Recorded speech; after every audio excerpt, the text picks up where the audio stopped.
fine. Muppet Babies Antifa will be good. Damn Skippy.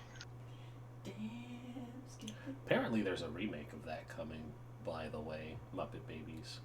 Oh, they're talking about Antifa. Cartoon? Yeah, Muppet Babies cartoon. The Hell guy, yeah. the guy who did Kids Next Door, is heading it. Oh, cool! I like that. I liked that show as a kid. I don't know if it holds up or not, but I feel like I'd be. it also might interest me as an adult anymore. Yeah. Well, that's because you're an adult now, so Yes. propaganda doesn't work on you. Propaganda doesn't work. That's not true. Yeah, I watched a neat video where a guy was talking about how he basically tried to put the show onto a new series, like a sequel series, and they did like a cool PR stunt to try and get attention for it, and they basically had all the voice actors back on board, all the sound and music people doing everything pro bono to try and get this pilot greenlit, and Cartoon Network was just like, even though in like 2015 they had like a massive resurgence of popularity and people who wanted it and this big petition, and they were like, oh, well, they didn't go for it, so sorry. Beauty. Shay, you were going to say. I feel like I'd be more interested in seeing another Muppets version of like those. You remember those like really dark old books like Treasure Island and Little Mermaid and all that stuff? Because I remember they did like a Muppets Treasure Island, and that was really funny. Heck yeah. I remember Treasure The Muppets Pirates with Tim Curry. Mm-hmm. Oh, fuck, that was be great. Now we just need like the Muppets meet Cthulhu. They have to become friends. Oscar the Grouch just like 30. He used to find it. He's like, oh, Papa, and he's got like 87 tentacles. That's why he lives in a garbage can. You've never seen my bottom half.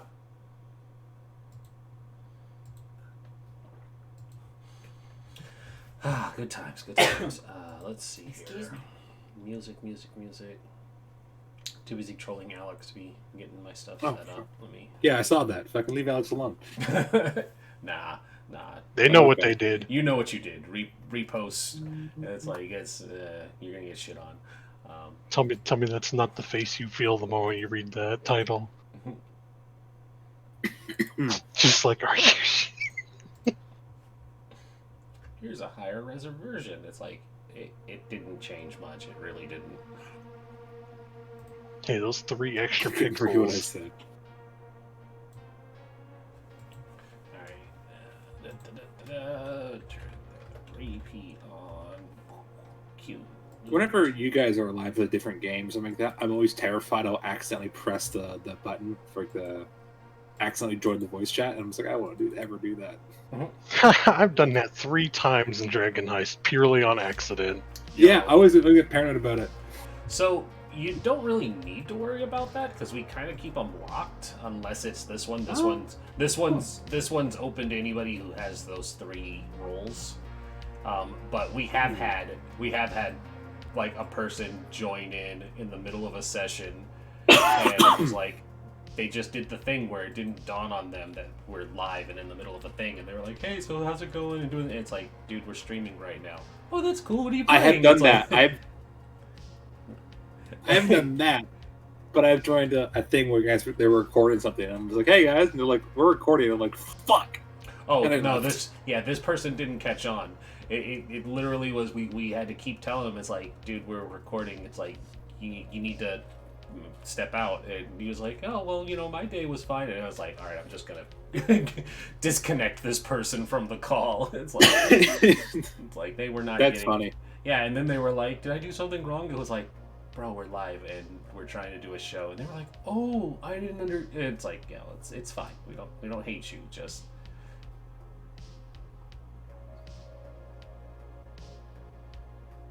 Let's play some fucked up 90s shit, man. Yeah, sorry, I just read the comment thread after My dunking on Alex. That was- Oh, I'm reading it. I'm reading it. Sorry, What? it made me laugh. What's this on? In the Discord. Which Discord? Yes. Okay. The one we only whisper about. Yes. The one that has been foretold in whispers. The ceaseless discharge. All right. Hello, everyone. Welcome back to Things from the Flood, the quiet year. I am incredibly low energy today because I have to go to work tomorrow and I did not get enough sleep or restful sleep. So I am going to do my best to not drag this game out and make it sucky for my players because they are still running off the high of last week where I knocked it out of the park apparently. So we have some bookkeeping stuff to go over like we always do at the start of the game, which is covering the principles of the game. And I'm going to try and lightning round this one now because we're on episode something 4, 5, I think. So we've had some time to get it filled in. If my players haven't caught on yet, well, I'll just kill them. No, that's not what I'm going to do. It's fine. We're already halfway there. Yeah, you're so close. All right, so there are 6 principles that we go over at the start of every episode. Number 1, everything changes, everything falls apart. This is basically just setting the groundwork that this isn't the promised golden age of the 80s that Tales from the Loop had. Everything's on a downward spiral of deterioration where the technology is failing and robots are rusting or breaking down. Things are much more dangerous than when our characters were children. Number 2, everyday life is full of demands, boredom, and conflict. Our characters are basic teenagers. They do not have superpowers. They do not have adventurer class levels or magic or anything that can genuinely get them into or out of trouble beyond their own mundaneness. That being said, they also have obligations like school, jobs, family, boyfriends, girlfriends, all of the normal mundane things that we all know and love. Number 3, the mysteries are exciting but dangerous and only you can stop them. That being said, this is still a roleplay game. This is still a mystery. This is still a semi-horror, dark sci-fi type of game, and these are our heroes. And that's not in quotes, that's with a capital H. So they are going to be the ones that ultimately still solve the problem. Number 4, you are neither kids nor adults. Not being adults, you have to remember that you have to work within the confines of being under the age of 18. That also being said, you are no longer kids with a capital D and an undercase D, which means you still are expected to...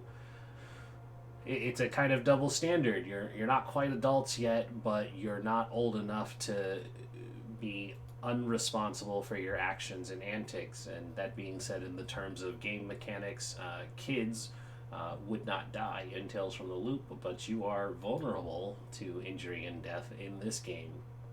Number 5, the game is played scene by scene. We run this much like a movie or a TV show where there are scenes, and once a scene ends, we transition to a new one, and that could be either a flashback or time in the future. But we will never truly revisit a scene once it's over, and time can progress rather quickly. With that being said, number 6, the world is described collaboratively. While I might be the director, narrator, storyteller, GM, everybody else has a part to play in this, and they help shape the world, and a lot of it is used collaboratively. I will bounce ideas off of the players and let them help contribute to shaping the town around them. Great. With that out of the way, and actually relatively quickly without stumbling over my tired words, that is our principles of the game. Who wants to give us a recap? Sounds like Shay. We finally decided to try and go back, but before go back to the Loop Foundation to make another attempt at rescuing Ashley's friend, However, it did not go as planned, as some cops had stopped us and told us we need to return because of a curfew. The next thing we knew, we were all in some creepy dream state with our subconscious telling us that we need to wake up. That is the bulk of what I remember. Anybody else want to jump in?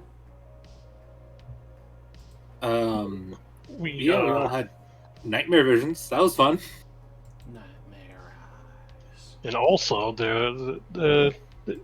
the start, we found out they were doing an Under the Sea themed dance. Oh yeah, Oh, I yeah, forgot that did about that. happen. They're doing a Under horribly the in bad taste themed spring coming. Whatever. the You fuck know, it is. with all these kids constantly going missing, we should do an Under the Sea theme homecoming thing. and half the town flooded.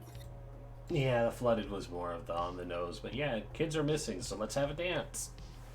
Listen, if you put all the kids in the same place, they can't go missing, right?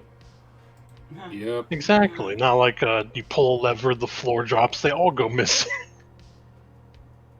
What a plot. Get all the it's kids just- who fucking yeah. Jabba's palace, but with more blue and green instead of brown and like yellow. Brown and vomit yellow. And also, Signa and I found a recording of some people All testing right. out the robot that in what was supposed to be a like not set up to actually work robot. Yeah, we were doing some school project. Found a possible snuff film, so that was fun. And Signa realized that she loved the alien robot girl. Yes, One of those Signa things. came out. Signa got yanked out of the closet through trauma, so that would happen. Yeah, We're one gonna of find the, out one of that- those three things is accurate. Alien, robot, girl. Yeah. We're gonna find out she's just I'm normal. hoping for at least two of them. Hoping for at least two of them. Yeah, that's Yeah, like you're shooting for Even- two. At least one is fair. yeah. Look, if she's a girl, that's fine, but she's also an alien robot. Like that's Signa's a weird fucking nerd. Like she'd be into that. Also, Signa totally asked her to the dance. That's true. It was very Made a cool thing. I did. I disappointed her, and then made a nice sign because I felt bad, and she didn't know why. She knows now. She didn't know why back then. Now she knows, and knowing is half the battle. Bam, bam. Bam, bam, bam, bam. Ba-ba-ba-da. All right. Who wants to have a personal scene first, or should I jump in with some group narrative scene first? I mean, I would like to do something first. Absolutely. I assume where do I wake up? Because I don't actually know how much of the last night was real. Okay. Then I can help set that up for you. Yeah. Everybody would have woken up back in their rooms, in their beds, safe and sound the next day. So it would have just felt like you had returned home and gone to sleep. The thoughts that it was a nightmare is pretty prevalent in your minds, but you can't be entirely sure. Okay. I'm gonna jump out the So- window. Oh, go on. No, you go on. I don't mean to interrupt. Okay. Sorry. No, it's fine. It's absolutely fine. Signal will wake up, unsure what the fuck happened the other night, how much of it was real, how much of it wasn't. Remembers exactly what she did during this time. Freak out a little bit, and she is going to go talk to Astra, try to figure out how much she remembers. So she's going to try to find Astra. All right. So you wake up and leaving your room, you hear the sounds of conversation in Swedish downstairs. It sounds like your dad and Astrid are talking over the sounds of pots and pans and utensils being moved around, like somebody was doing the dishes or cooking. There's something going on downstairs, and the two of them are talking. Okay, I'll head downstairs. See Astrid and attempt to like. What is she? As my father is doing something in the kitchen, and she's like there in the room, kind of thing. Yep. When you come downstairs, you see that Astrid is busy at the stove cooking pancakes, and your father is sitting at the table. He's got the paper in hand, and he's got a plate in front of him, and he's sipping some coffee. And the two of them are just making small talk. And when he hears you coming down, he lowers the paper and he says, good morning, Signa. Hi, Dad. Seeing that Astrid is cooking something, I'm going to wait for her to be done and try to pull her off back up to my room or something like that. This privately to talk to her about something. She finishes up some pancakes and she sets them on a plate. She says, good morning. You were out cold when I woke up, so it just lets you sleep. Pancakes are ready if you're hungry. Sure. Can I talk to you for a moment? Just some school stuff upstairs. She kind of looks, plates the pancakes, sets them on the table, and says, "Sure, but your breakfast is going to get cold." And she takes off the apron and joins you. One day of cold breakfast isn't a big deal. Bring her upstairs. Kind of sit on my bed and then look at her and say, "What do you remember from last night?" Well, you guys had gone out last night, so I had to stay here. I watched Die Hard, and ate some popcorn, and I think I was in bed before you came home. So we, so that I'm just gonna a bit of insights into Signa's mind at this point. She has realized that she is gay. Realizes she has feelings for this strange woman, this strange girl that she rescued from an underground ex-government facility. And then realizes that this person doesn't remember what happened, or it didn't happen. And so she realized that she has a moment where she could pretend that she's normal, quote unquote normal. And so in that moment, she very much considers pushing what happened the other night to the back of her mind and not touching it, not thinking about it, which she's done for a lot of things. But she decides not to. And we'll say, okay, I got home pretty kind of late. I wanted to make sure, like, I didn't wake anyone up, like my dad or something, or you. So and then also, like, don't tell my dad I got home like later than I was supposed to, please. Did something happen last night? Nothing bad. The cops caught us. They sent us home. Was apparently there's a curfew. Usually, when you're caught by the cops, that does signify something bad happened. Yeah, but like we weren't in trouble. They just like, hey, can't be out, and sent us back. Okay, I guess that makes sense. Yeah. And then she'll go back downstairs and eat her slightly cold breakfast. It's probably not cold now. It's only been a couple minutes. But yeah, so she made chocolate chip pancakes, and you start picking at them, and like, I will say there's a moment when you go to like butter the middle pancake, you see that the chocolate chips on it were arranged into a heart, and Astrid just kind of sits opposite of you eating her pancakes, and she looks up at that moment when you notice it, and then she immediately goes back to her plate. Okay. And it's good for me to eat. Was there anything else you'd like to address in this scene?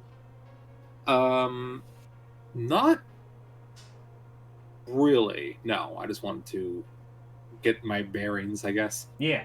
So the scene will conclude with one final thing. As you're eating the breakfast, your father lowers the paper again, and he says, Signet, dear, last night when you came home, did you mess with the robot at all?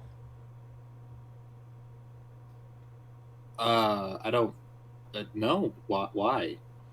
Well, when I went into the garage earlier, I noticed that its right hand seemed to have some kind of sticky red paint-like substance on it. I'm not sure what that was, but I was just making sure you didn't spill anything on it, or... No,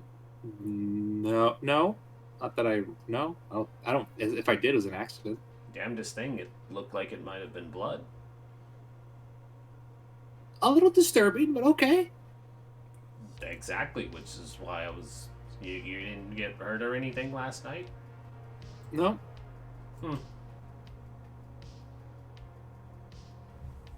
Well, it must have been a ghost. Something. I was going to make an inside joke that my family makes, but I was like, nobody here would get it. Whenever something strange happens in the house where like my family lives, because there's 6 people, so like who didn't wash out their dishes, and nobody wants to fess up to it, they're like, well, I guess Bob did it, and Bob was our quote unquote ghost who was responsible for things not being put away or a mess being left. It was like, well, I guess it was just Bob, and I almost said that, and I was like, nobody's gonna get that if I say Bob. Fun fact, 9 times out of 10 it was my younger sister who was actually Bob, and we all knew it, and that just escalated the joke even further. Wow. Well, yeah, so he's just like, I guess it must have been the ghost then, and he just kind of like puts the paper back up to continue reading. Like that just kind of ends that. Okay. Is Astrid at Signa? Jesus, I'm fucking sorry for ever yelling at you about that. You assume Signa, direct control. Signa is just gonna attempt not to have a panic attack, and is going to continue to like look over at Astrid because trauma. It was a horrible trauma. Yep. She's kind of like doing the teen girl glance up, look down kind of thing every time the two of you make eye contact. And it's an adorable, embarrassing mess between the two of you. One more thing, I will say that Signa makes a mental note to have a conversation with BB. 1, to yell at him for never explaining what's going on, and 2, to talk to him about it, because she's the only one that she can talk to about these things. Why didn't you tell me I was gay? She told me I was gay. Like, exactly. Shouldn't be mad about it. He's gonna be like, I did in the hallway. Why weren't you paying attention? English is my second language. Like, we went over. I'm sorry I didn't say it gay enough that you could understand. But like, we went over this. You are super duper gay. I I don't get subtext well. I had next time. He's like, look, I've prepared a 17-page PowerPoint just for this whole thing. It's just all here's pictures my of hot women. dissertation on how you need to leave the closet. And it's just a picture of Signa that has an arrow point to it says "gay!" exclamation point. I'd imagine that all of them are pictures of hot women and hot men. Be like, which one do you want to look at more? You get it? You get it now? It's the eye doctor slide. Which one do you like more? Number 1, number 2. It's like The last page literally just says, "I already answered these because I knew what it was." No. Yeah, because I already filled this entire test out for you, man. Don't worry about it. Yep, and so Signa makes a mental note to go find BB later, which means we can popcorn. I'm just going to go ahead and choose. No, I won't do that. Do either of the two of you want to jump to a new scene? Sure. Unless Ashley wants to do hers voiced. No, that segued to you pretty well. So I think that's Mhm. Okay. you can go first. And so, so we kind of end that scene with Astra just being like, I need to talk to BB. And then the camera pans to BB's apartment where he finds himself waking up in his bed. He's not in the living room where he had initially woken up. Um, he's surprisingly it would be one of those situations where it's like you don't remember getting to your bed, and so usually when you wake up you're like still fully dressed, but it looks like you managed to go through your entire sleep routine of getting ready for bed. Your stuff's put away, your shoes are off, you didn't just collapse into your bed like you would have otherwise. He's gonna do that thing where like he kind of sits up, looks around, lays back down, then immediately just fully sits up, remembering his dream. Yeah, BB had a pretty intense dream there. Definitely didn't get murdered. Of course not. He will, however, frantically pat the area that he thought his sister stabbed him in. Mm-hmm. And you pat the area. You if you like sleep with an undershirt, you lift it up and you see that there's no indication of an injury, no stitches, no healed over scar, nothing. It's perfectly um, pristine, I guess would be the word there. You're fully intact. There's no damage inflicted on you, even if the words are still ringing in your mind from the night before that you need to wake up.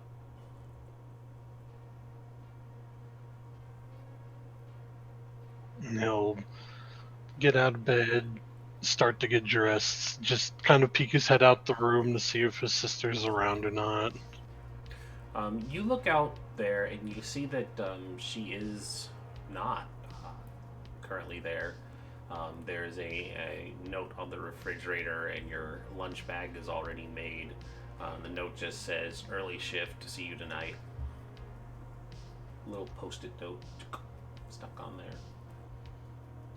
And look at that. He'll look in the bag to see what she made him, because it's almost always the same thing. As if he someday is going to expect some 3-star, like, Mhm. 3 Michelin-starred meal in his bag Yeah, before he it's goes in, like, gets his shoes on and everything.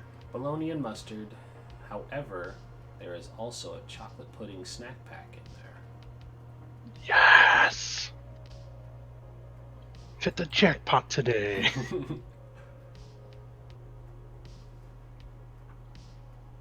there. He'll to finish getting dressed, go gather his things, and then do his obligatory kind of sitting around waiting, because he knows he's got to take the city bus to school. Mhm. And so, yeah, you wait for a little while, and then as it gets close to the time where you need to leave your apartment to go down to the bus, your telephone rings. He'll like do that, pause, kind of like turn around 180 real fast and grab it. Oh, And hello? you pick it up and you bring it to your ear, and you immediately hear do do do do do.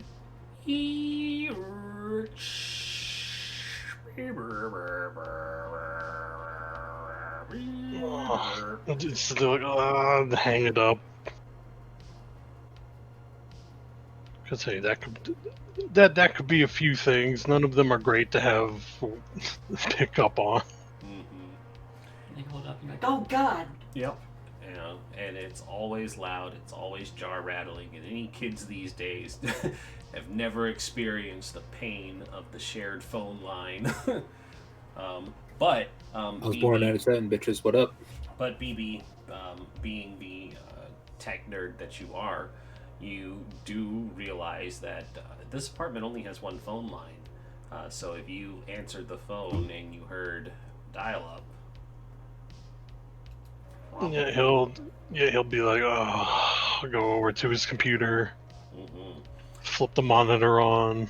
You turn the monitor on, and it slowly fuzzies up to life. A little like late static on the screen flickers for a moment. and you see that your computer was in fact left on.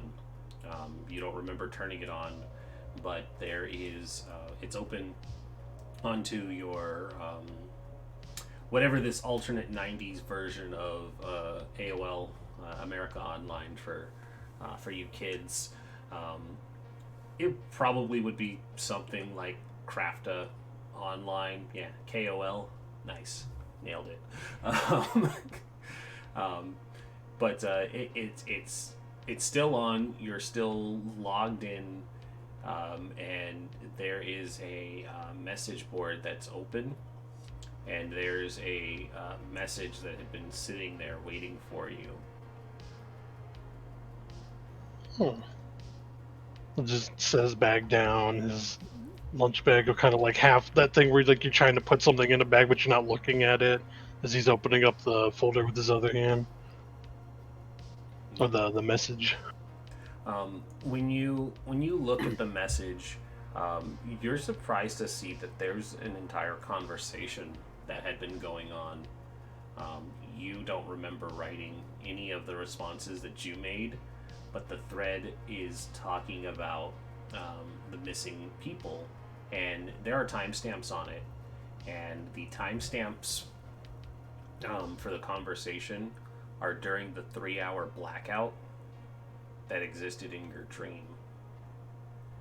And as the conversation is mostly talking about, who went missing, where did people last see them, and you're asking a lot of questions about, if somebody were to be looking for these missing people, where are the places to start?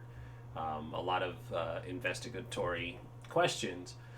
But as it gets further down and towards the most recent messages, your questioning starts to lead into going back further into the months leading up to the meltdown incident. And it was, hey, if somebody went missing before these reports came out, is there any chance that these people who moved away may not have moved away? Could these people have been replaced, taken? And then there was one final question listed in there: could they have been forgotten? And that's where the newest message that was waiting for you, and the person's login screen name, because of course with AOL you had to make a personal login that was connected to your email, but this was capital X, lowercase x, underscore, the cipher's I, underscore, lowercase x, capital X, 69. Nice. But nice is on the end. yeah. But this person, the cipher, they basically put, if even one person remembers, they're not truly forgotten.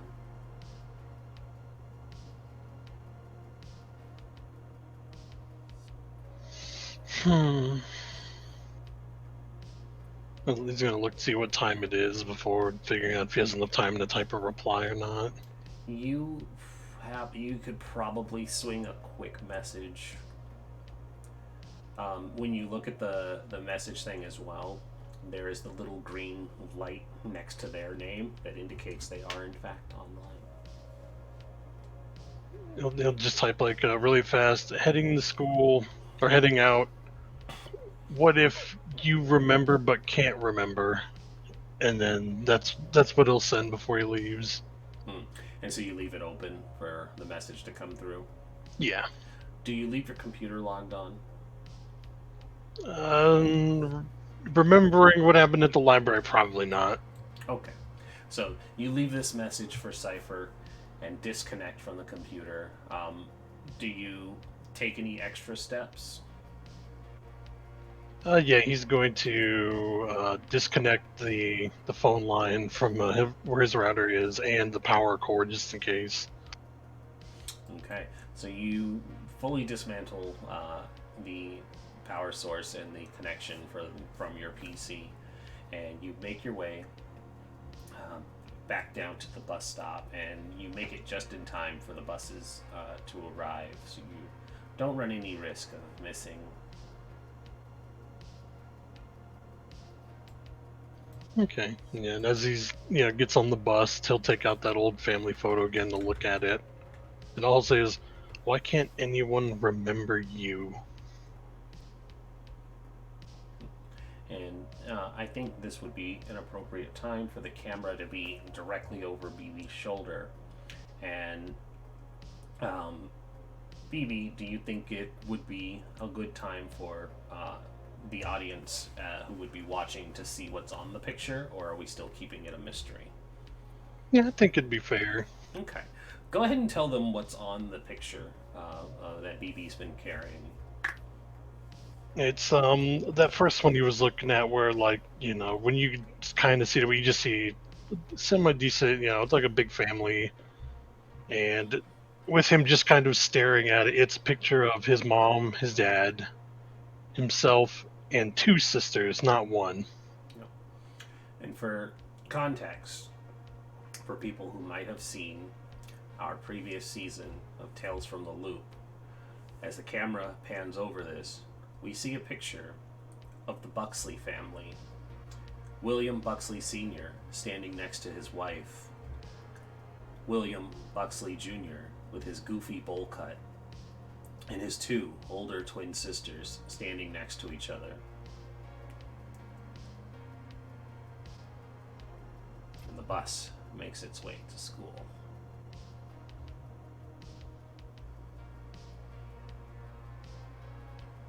Ashley, you have a scene for us that you want to do, or do you want to hold off? I have an idea. Okay. Yeah. So I think if Ashley did sleep at all, it would have not been of her own volition, because she wouldn't have been able to sleep after that. Mm-hmm. I think she's probably just like in the hall bathroom, just like leaning over the sink, and she's just in like a t-shirt and t-shirt and underwear, and she's just kind of staring at herself, and this is a dream. It's like a VR sim that I used to work with. And I'm gonna open the mirror thing, medicine cabinet, and fish around and pull out a razor, and I think I'm just gonna wake up and draw it across the wrist just to hurt. Oh boy. Sorry, one more time. I'm gonna fish out a razor from the medicine cabinet, hold it to the wrist, and just say, "Wake up," and draw it across. Across the arm? Yes. Okay. Not up, but across. I'm not trying to kill myself. Yeah. Okay, so I am going to say that is going to cause harm, so I will need you to mark. Injured. Yep. But you tell yourself that you need to wake up. And oh boy, okay. So you run this across your skin, and the sensation of pain feels very real. It hurts, it burns, your crimson lifeblood leaks from your arm as you inflict this harm, and you look at it for a moment, you watch it drip into the sink under the running water, and then you quickly bandage it up, and when you put the blade away and close the mirror again, you shut it, and you see that the bathroom has changed. It's deteriorated. It looks like it has suffered significant water damage. There are black vine-like growths running up the sides of the wall. That's reflected in the mirror. There are patchy holes where the drywall or the foundation had deteriorated from this damage, and you look down into the sink. It's molded over. The faucet is rusty, and your ankles are shin deep in acrid black water.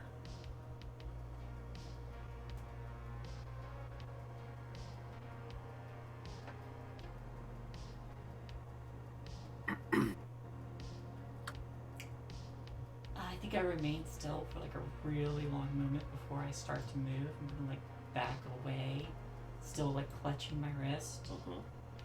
And you back up, and watching yourself in the mirror as you back up, your back makes contact with the wall, and where you would have expected a spongy, moldy surface, you just hit the hard feel of the wall. You feel the gentle crinkle of the wallpaper against your shirt, and you blink, and you're back in your fully restored, undamaged gunshot, undamaged bathroom.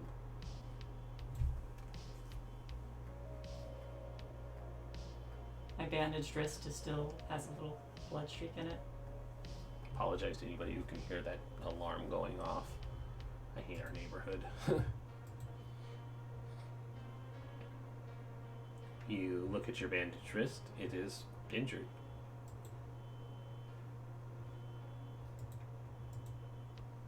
Oh.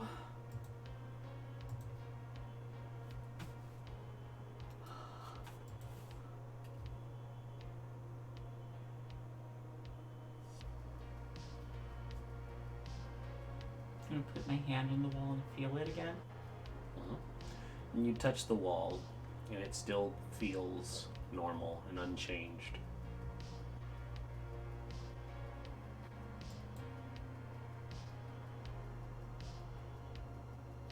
I'm gonna vomit into a trash bin. You're in the bathroom. You I'm gonna vomit into the toilet. It's like, save yourself the trouble. Yeah, you vomit into the toilet. And so you... Oh, neat.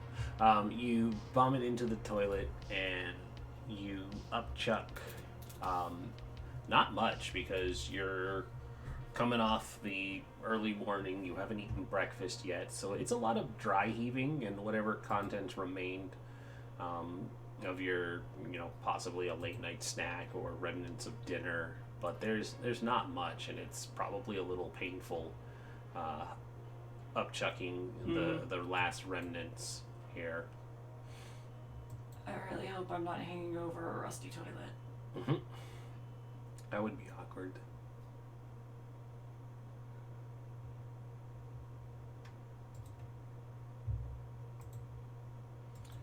You're not. It's a normal porcelain toilet. And as you finish puking and groaning to it, there's a knocking on the door, and you hear the voice of your sister, Hayden. Hurry up in there. The rest of us gotta pee too.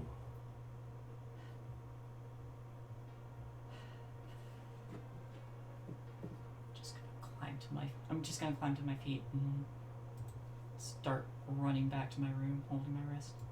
Sorry. You push your way past your older or younger jock's half sister, stepsister. And she just kind of like grumbles something and makes her way into the bathroom as you run past.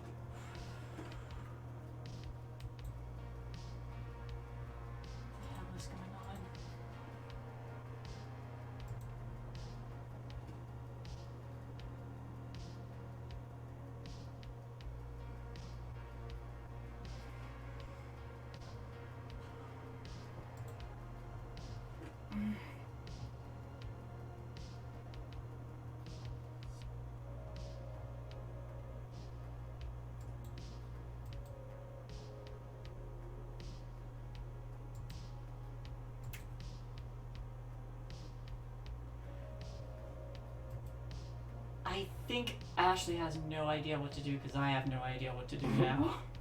Yeah, and so you just have this moment of a mini meltdown, but it's not long before that the door on your room is knocked on. It's like, you're going to be late for school.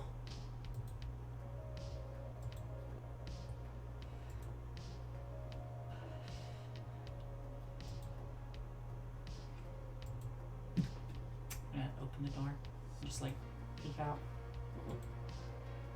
And you see everybody else in your family moving about their normal morning routine, completely unaware.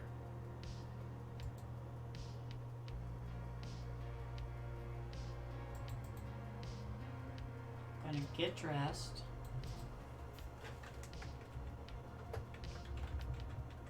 And then I'm gonna go out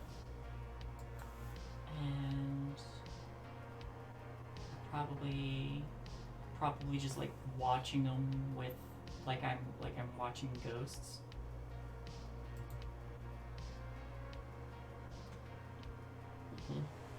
And your mother and stepfather are getting ready for their various works, packing lunches. Your stepsister has already left. She rides a bike to school, needing to stay fit, get those gains. So you're left to your own devices since the two of you had not quite grown apart, but she doesn't get involved in the teen activity that you do anymore. Not since the robot incident from 5 years ago. Don't blame her. They did the I'm out and they left. But yes, so you see your family. They're not aware that anything is wrong, and they're moving about their normal day. So before heading out, I'm gonna look to my stepdad, and in perfect Japanese, I'm gonna say, "Is this real?" To your dad, To my dad. and he's gonna scratch his head and think for a moment, and it is not as fluent as your mother's white boy Japanese. He's like, is this a trick question? It's as real as you make it? He kind of awkward thumbs up. I think there's like a little bit of relaxation at that, because it's like, okay, that's normal.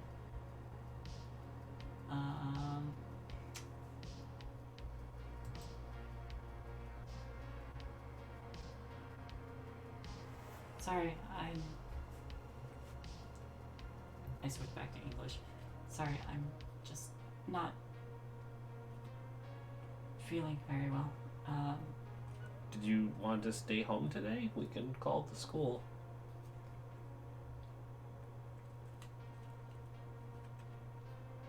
I shouldn't miss class.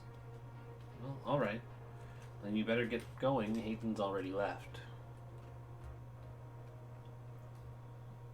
I went out the door. And so we'll conclude all of the personal scenes for the morning, and we'll jump ahead. The three of you, four if you count Astrid, are all I do. Signa definitely does. You're all in your homeroom class. It's one of the few that you all have together, as the teacher is going over the basic information that happens in a homeroom class. I didn't personally have one, so I can't really fake it till I make it for this one. But you guys have, some assignments, some time to do other work if you're caught up on what happens there. But after probably like the first hour in the class, there's a knock on the classroom door, and the teacher goes to answer it, and it seems like she's speaking to somebody.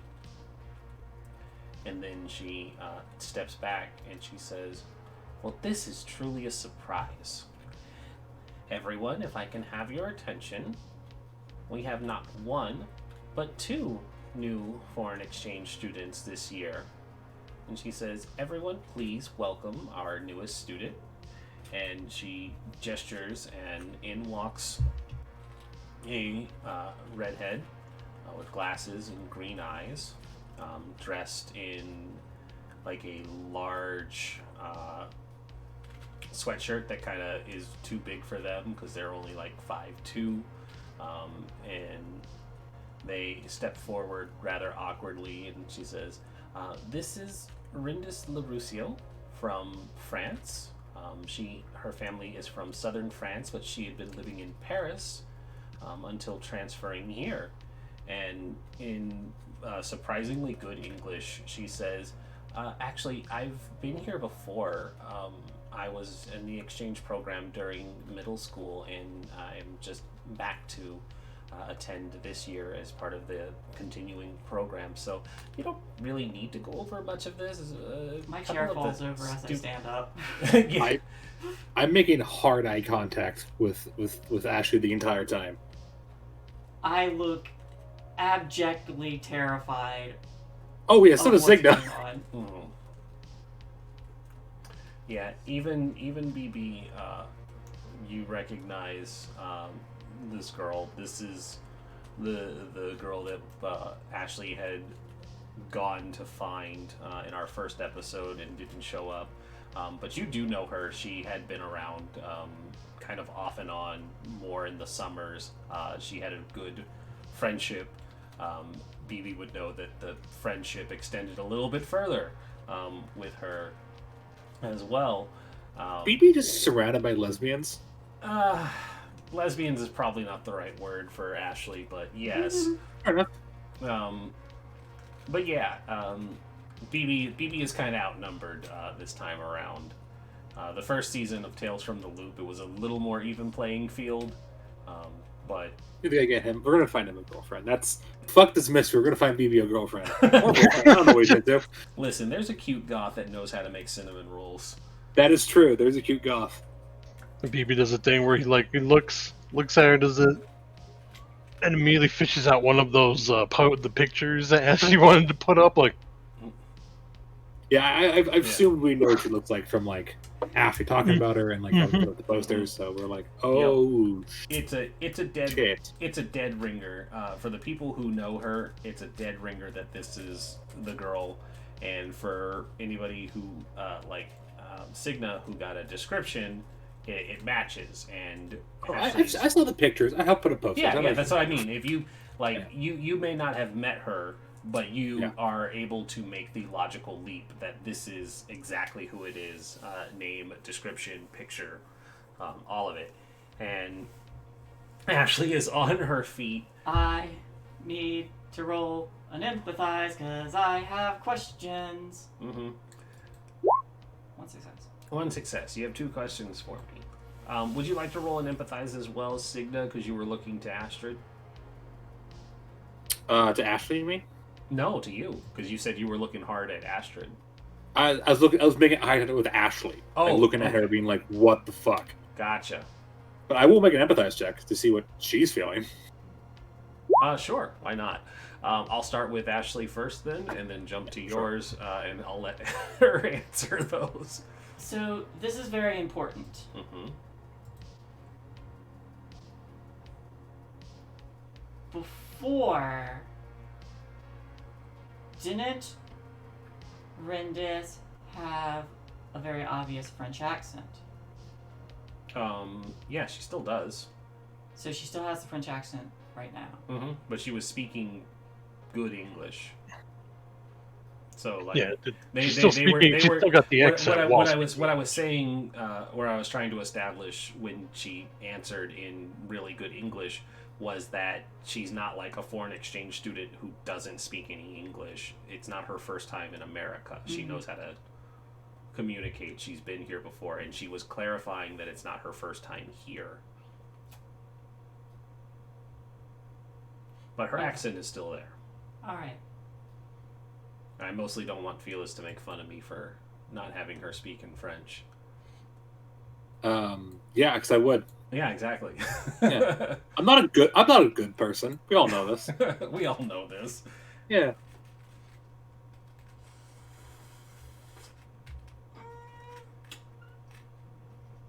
Then I will ask.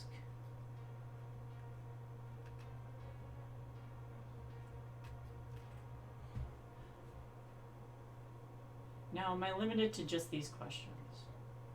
I want you to use these ones first, Okay. and if there's no, real reason you can use these, you have to ask something close to it. Okay.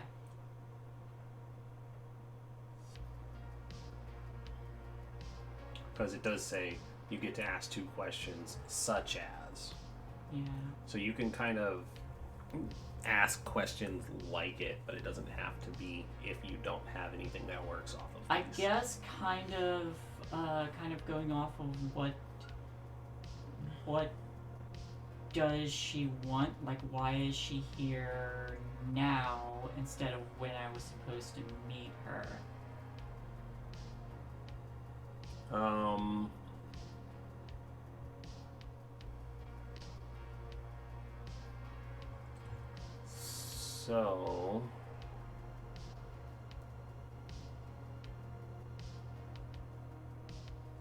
So what does she want?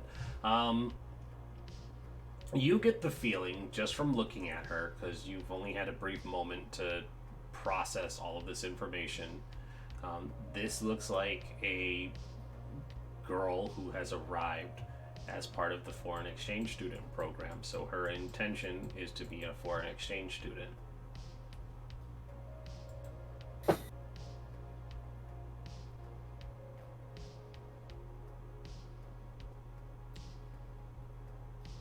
How can I make her tell me the truth about what's happened or happening? By talking to her. Boom, 2 questions. Okay. You get the feeling that if you have a conversation with them, you might get answers.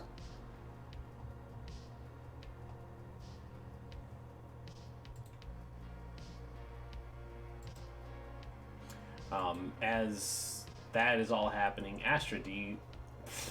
See, now you made me do it. Signa, do you have any questions for Ashley? Man, again, I'm not paying credit for that. I've done it so many times now at this point. I'm going to ask, how does she feel, and is she okay? If I can ask that question as well. Yeah, no. So, Ashley, please, how do you feel, and are you okay? Ashley is feeling probably physically a bit sick because of her mental state. She is definitely not okay. She's a mixture of confused and scared. And she's okay? She's not okay. Not okay. All right.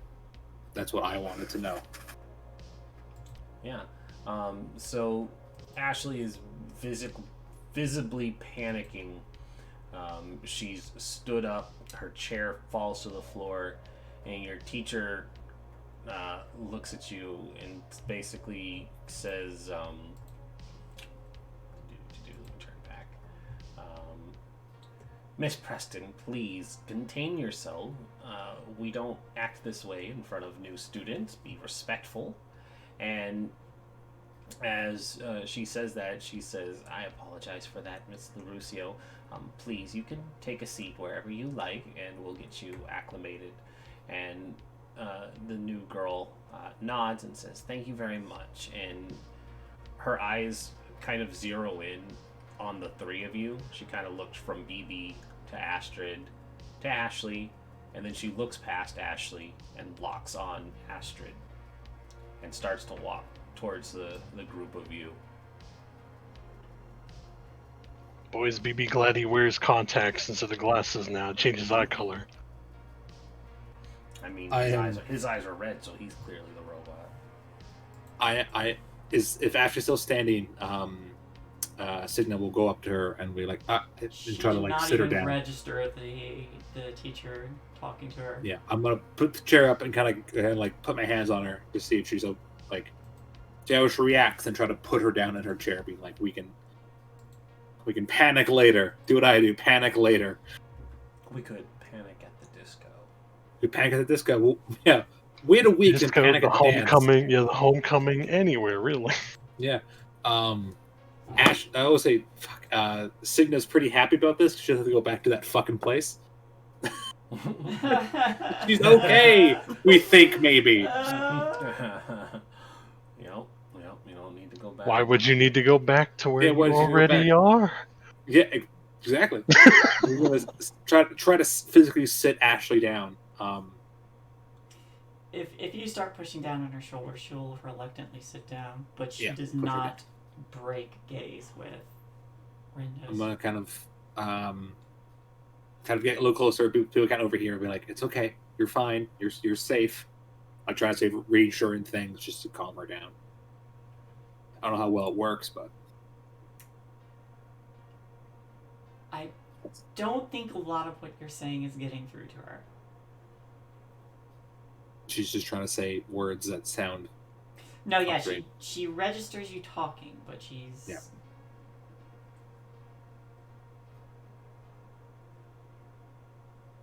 I'm gonna look at definitely not BB. all there.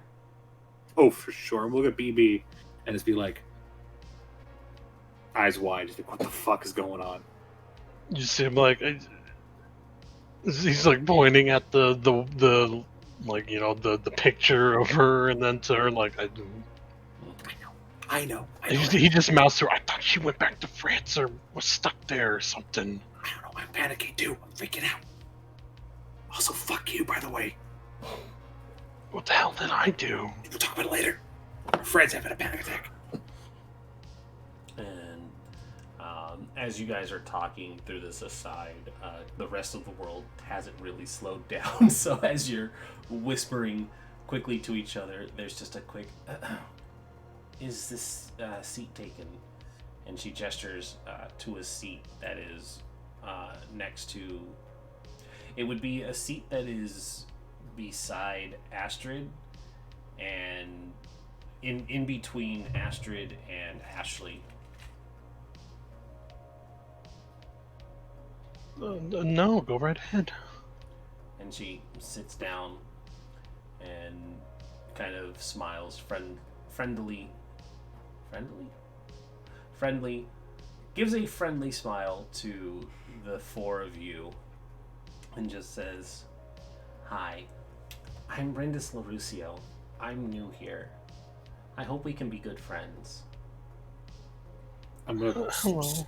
stare at her and say, "You've met Ashley before, right?" I point at Ashley. And she turns and looks at Ashley. I think I would remember someone so cute. Who are you really? I don't understand what you mean. Sorry. I speak pretty good English, but what do you mean?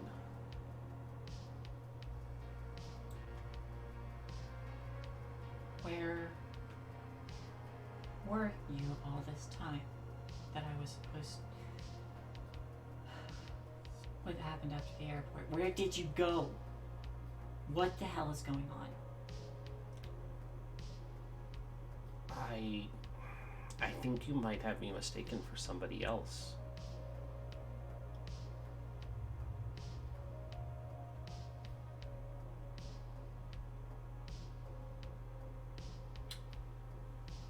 I'm gonna, like, reach into my bag, and I'm gonna pull out one of the old photos with us in it. Well, And you just hold it up. you take out a photo, and it's a photo of 12-year-old Ashley seated next to a nearly identical, perfect spitting image of a 12-year-old version of the girl that has now set herself down at your group table. And you hold it up and you say, "This is you. This is us." And she kind of looks at it and gives that sort of like dismissive laugh, and she's like, "Wow, that's a really close-looking picture of someone like me. But again, I don't know who you are. I've never met you before."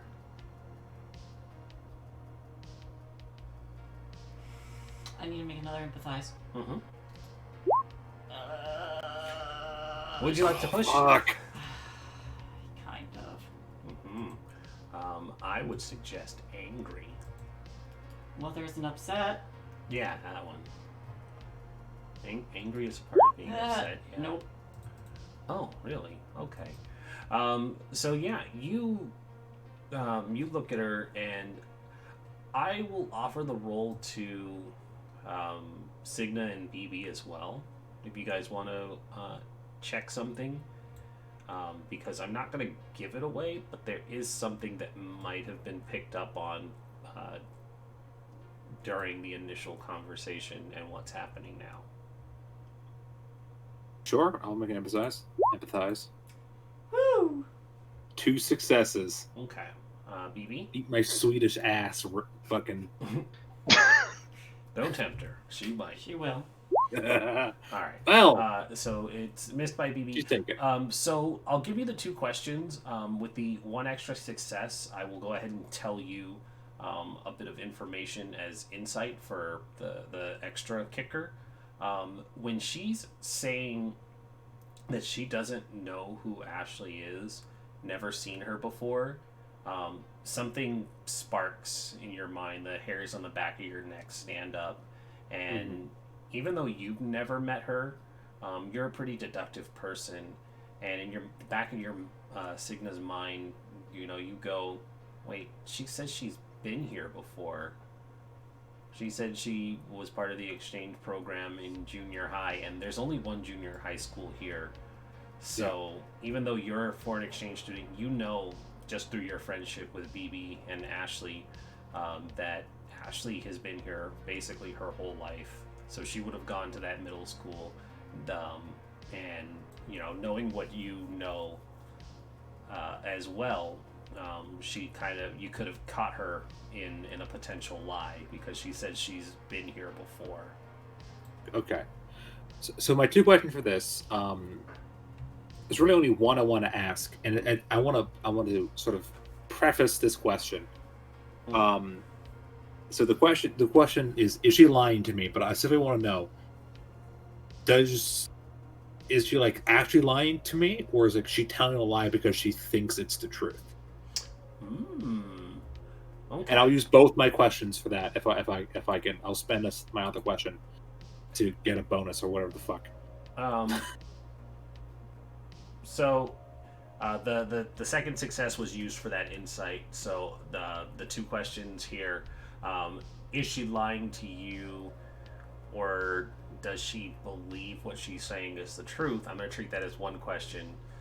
Sure. She is actively lying to you. Okay. So you will have another question.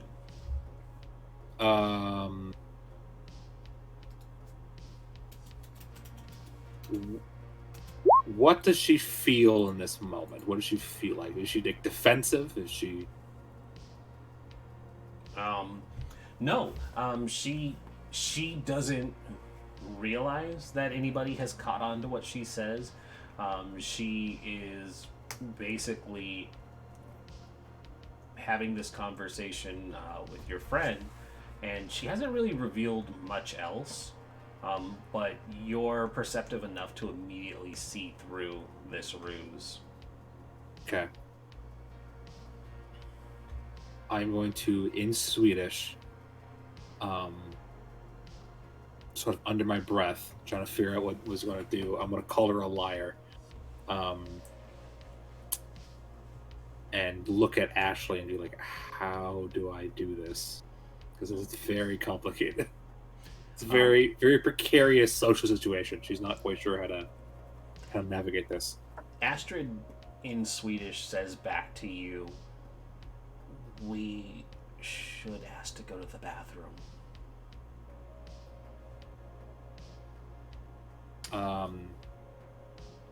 Astrid Signa nods, turns to Ashley and says,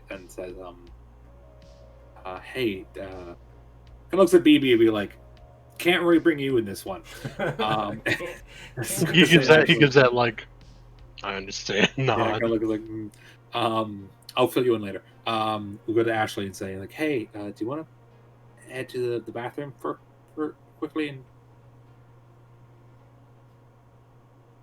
Yeah. okay, I stand I'm up and I gonna- just walk out. You don't even ask. Don't even ask.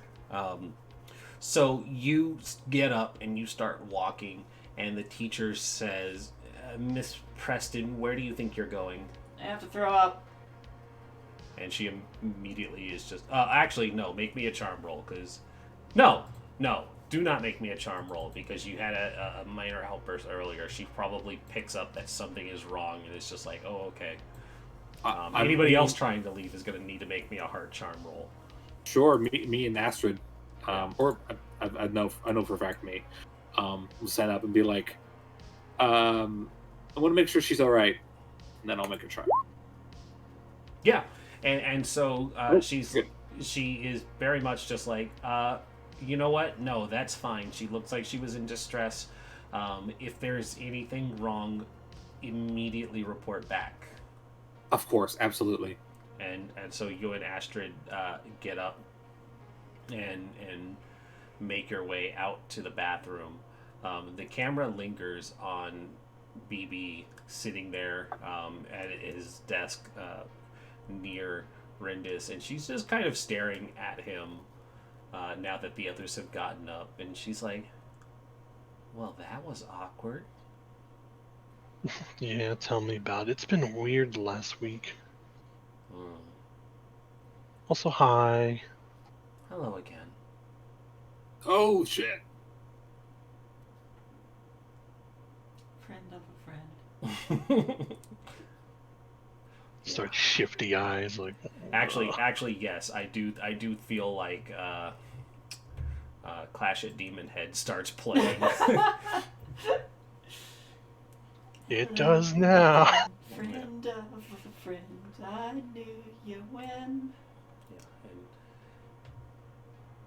it's like, yeah, you see, it probably start just to like do the dramatic rewind. It probably starts as like she walked into the room, and then it's like Ashley is like, that girl up there, that's Rindis, and then it's Astrid who goes, oh no, and then the song starts.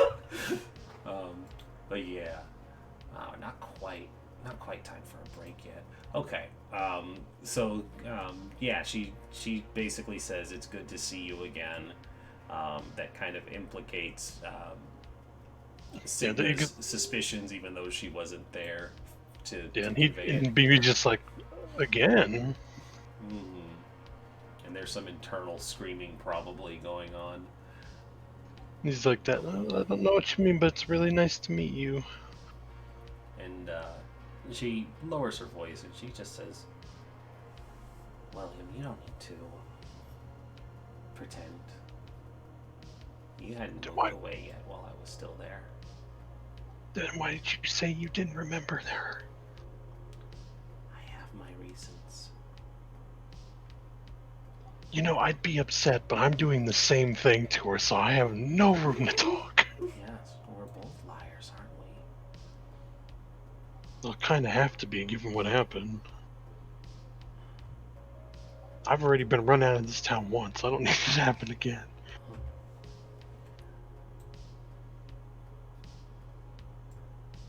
Will you help me with something, BB? And there, like when she says BB, it's a very pointed comment. Yeah, like, haha, whatever your new name is, kind of. He's like, yeah, sure, I can help you with something. What is it?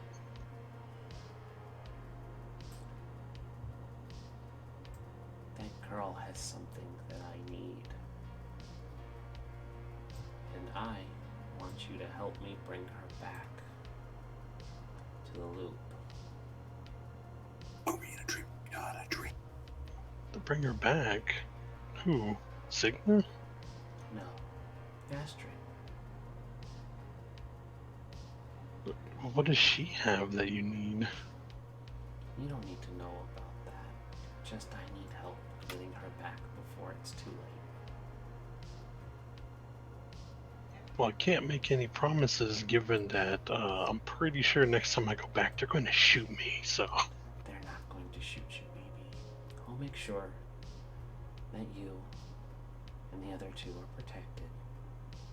And if they don't shoot me, Signa's going to shoot me, and she's a lot closer than they are right now. She's very dangerous. And we need to get her back to the loop before anything bad happens.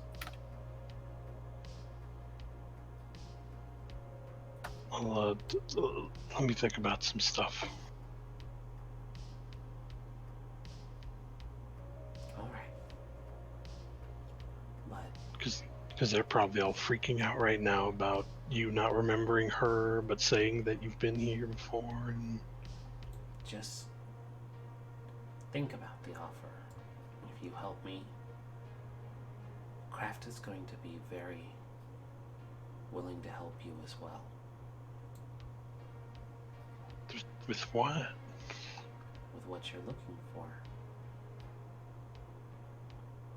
He just stares at her. We've been watching you for a while, BB.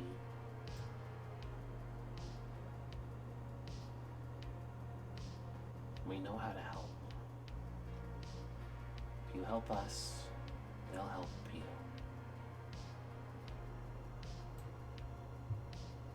Ah, God damn it.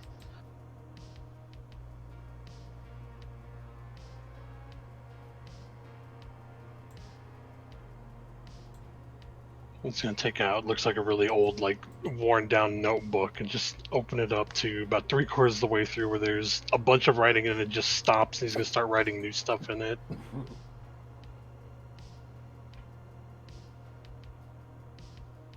You're gonna have to talk to Signa about that she's kind of important. Well, I'm trusting you'll be able to help convince her.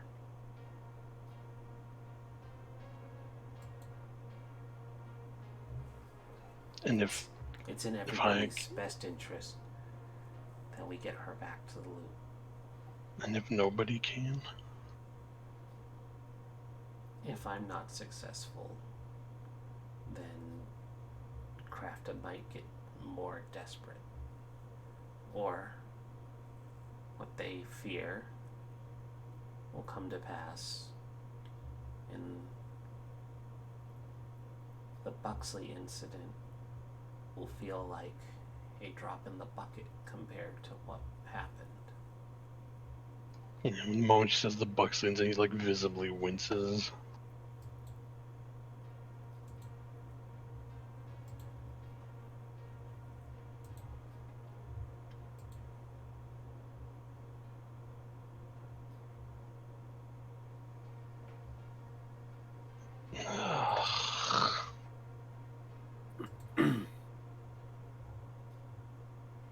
Well, hopefully somebody can talk to them about all this, because I'm pretty sure this town isn't going to survive another one of those.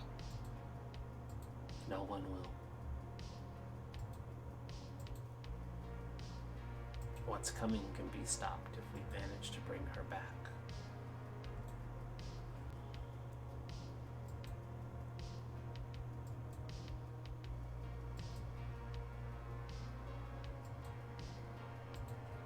Why is it that serious?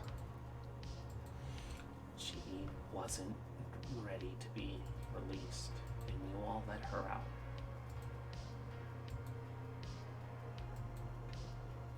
She What do you needs to mean, be back ready? before it goes out of control. What do you mean ready? What is she? She's not human, BB. And Oh, that's where the camera's going to cut. And it's going to jump from where we are to the three of you running to the bathroom.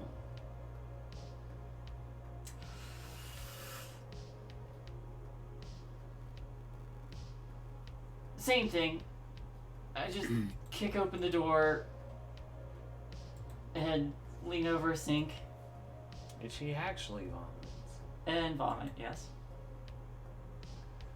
I mean, there's a toilet. I couldn't make it. Yeah. Fair Sigma, enough. you and Fair Astrid enough. come in behind her. I'm gonna rub her back. And Astrid awkwardly holds her hair back. It's a lot of hair.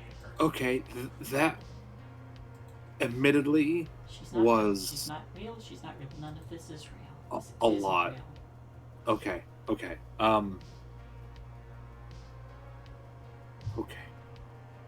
She's lying. I don't even know if you're real. This is I'm going to look her in the some eye. kind of Like, simulation. I've done I'm going this to grab shit her before. face and turn her towards mine and say, okay, look. I'm real. I know I'm real. I don't know if you're real, but that's some weird philosophy shit we don't have to get into right now. I'm your friend. I'm here to help you, okay? I hold up my wrist. That's bandage. Signa, you see a clear sign of self-harm on her arm. Yeah. I s- I assume you had a weird dream thing last night as well. I think I'm having a weird dream thing right now.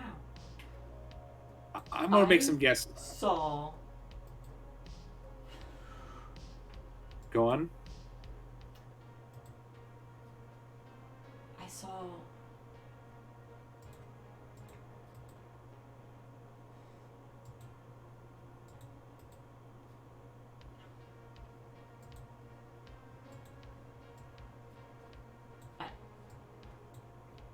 I think we're still in the quarantine zone. I saw everything run down and flooded. Okay. Possible. I guess. I don't think we made it back home when the police stopped us. Possible. I don't know. Because last night I lost 3 hours of time.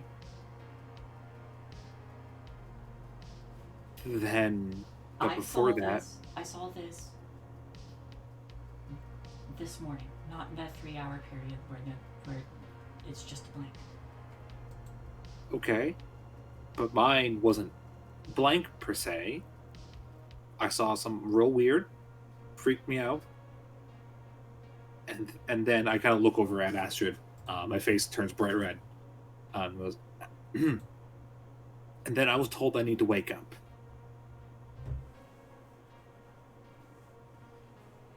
So, I don't know what's going on. Hey Astrid, Yes? when you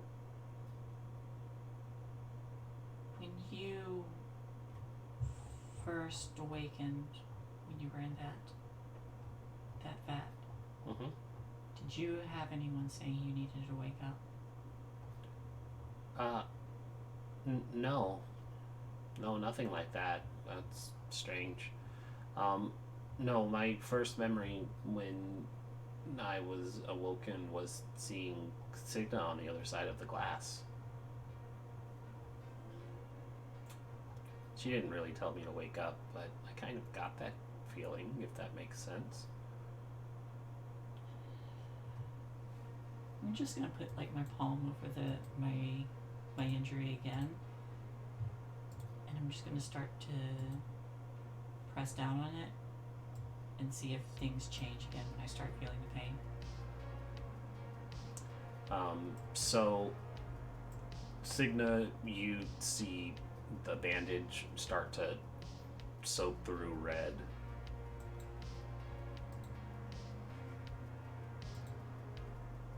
Seeing that, she kind of panics a little bit, and looks around for, I guess, like a first aid kit. I'm not sure if there would be one in the bathroom. There wouldn't be. That's what I thought. Nothing changes? No, nothing changes. It hurts. Alright, I stop. I think. Okay, we need to get your new bandage, obviously.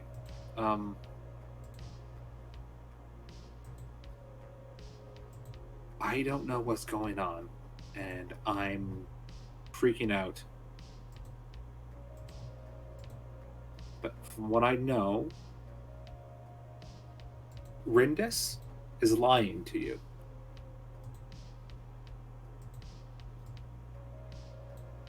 I don't know why she is.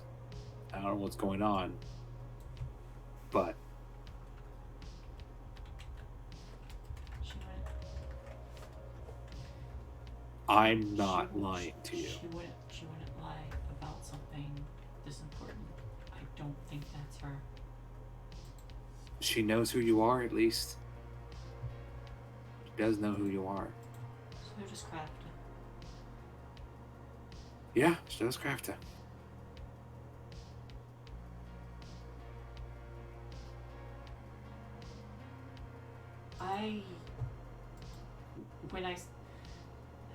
When I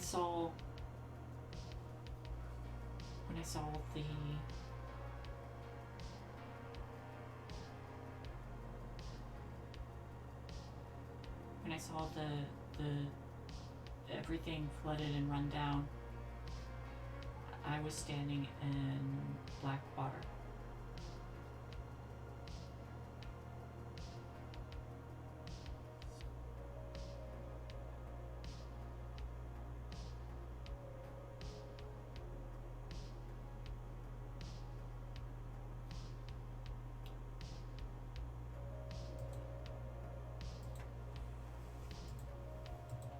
I need to know what is happening to me. So do I.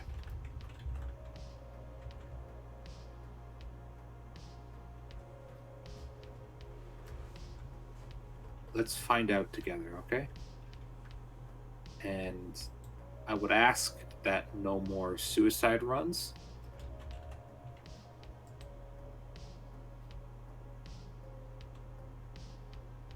Meaning you don't get to run off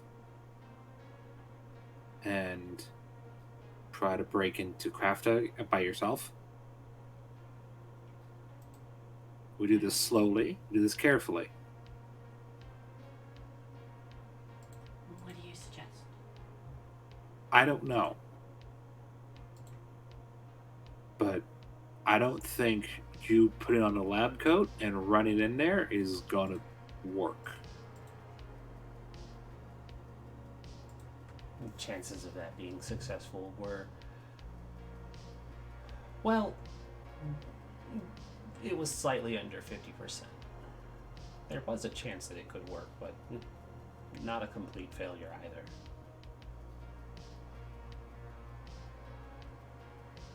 We have a plan. We have a little robot that can sneak around and see what's going on. We just have to pick a day when we have time to do it.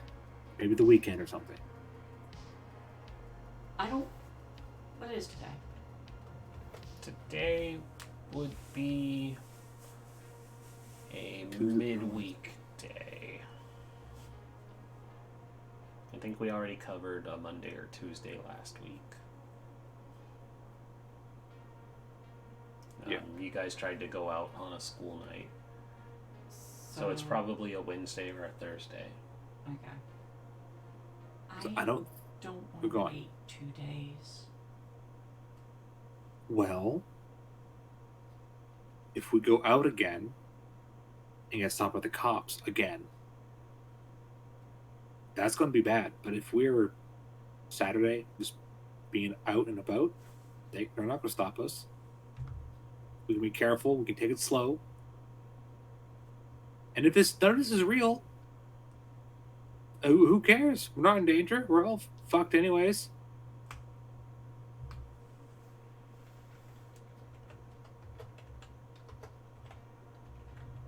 I don't think that's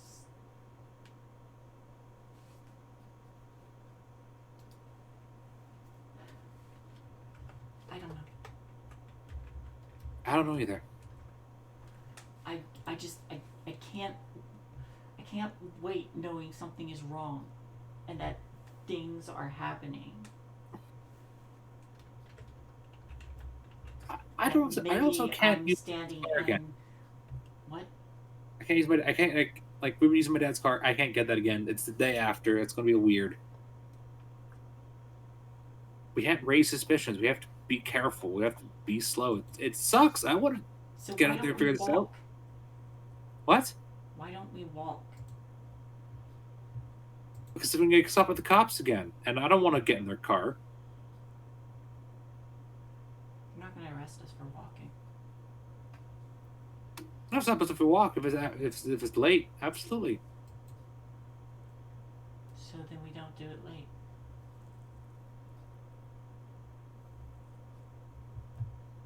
We should talk to BB, see what his ideas are. He's part of this as well.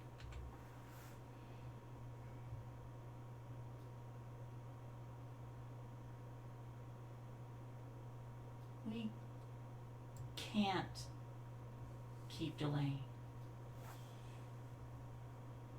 What I'm saying is that it's not your choice.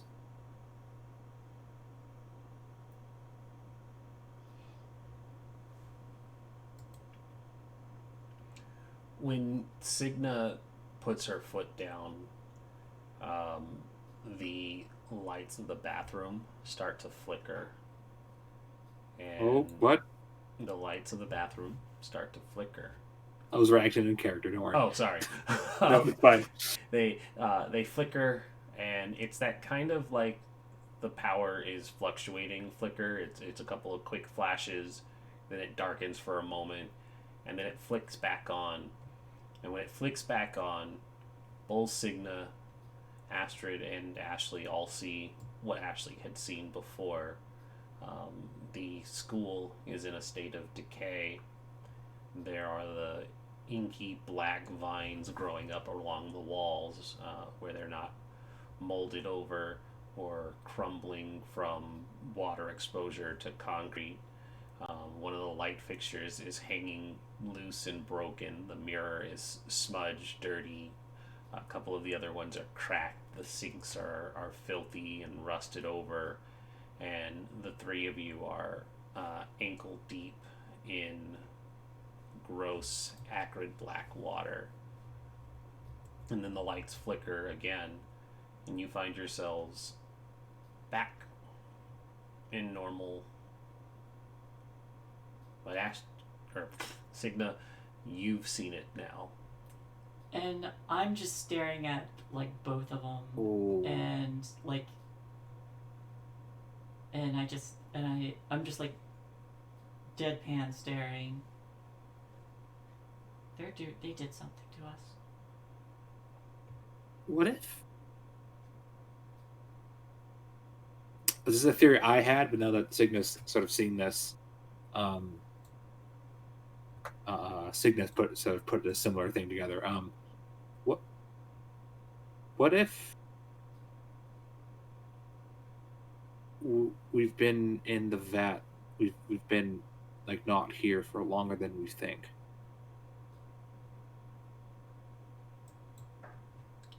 Meanwhile, What if? Oh, sorry. Go ahead. Oh, what if the flood was worse than we thought, and someone's trying to wake us up now?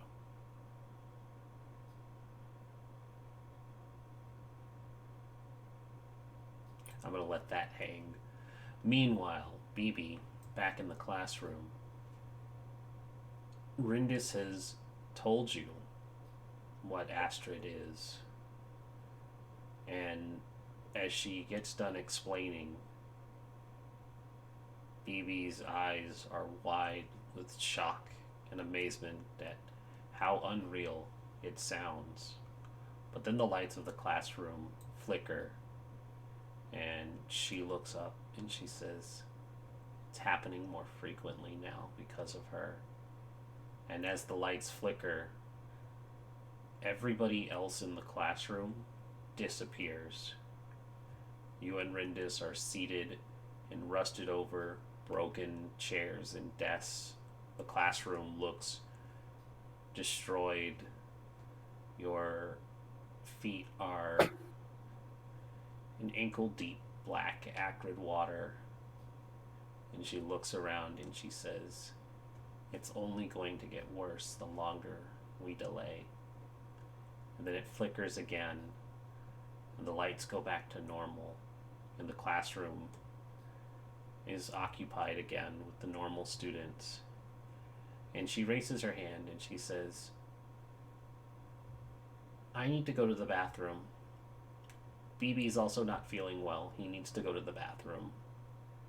And the teacher smiles and she says, "Well, that's a bit unorthodox, but, well, BB's a good kid. I don't expect the two of you to go make out or anything in the hallway." And she kind of laughs, and Rindas rolls her eyes and takes BB's hand and leads him out into the hallway. We're going to make out. What do you think? He's a nerd. He doesn't like girls. Girls don't copy my plan. He's a nerd. Girls don't like him. It's like, wait, what would Signa do? And they say, no, don't think about that. Think about something else. Signa would absolutely make out with a hot girl.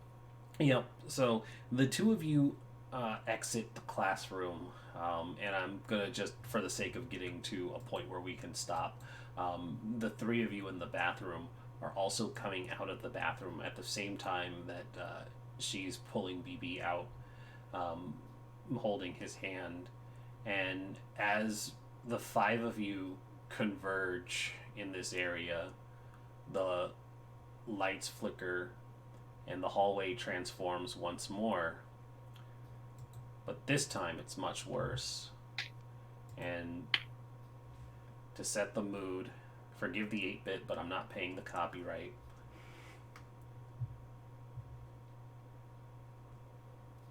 Where is it? Is it playing? It's pretty low. Ah, there it is. Very quiet. Yeah, it's really quiet. But down the hall, there is a sixth figure dressed in a black hoodie. They have a white mask over their face with a crudely drawn, fanged, smiling face. It's speckled with dark crimson, and they're holding a large knife that's dripping blood. And you hear very softly through faded red hair, they start to say, "Sweet dreams are made of these." And they start walking towards you all, dragging the knife along the wall. Who am I to Run! disagree? Yeah, I'm running. Yep.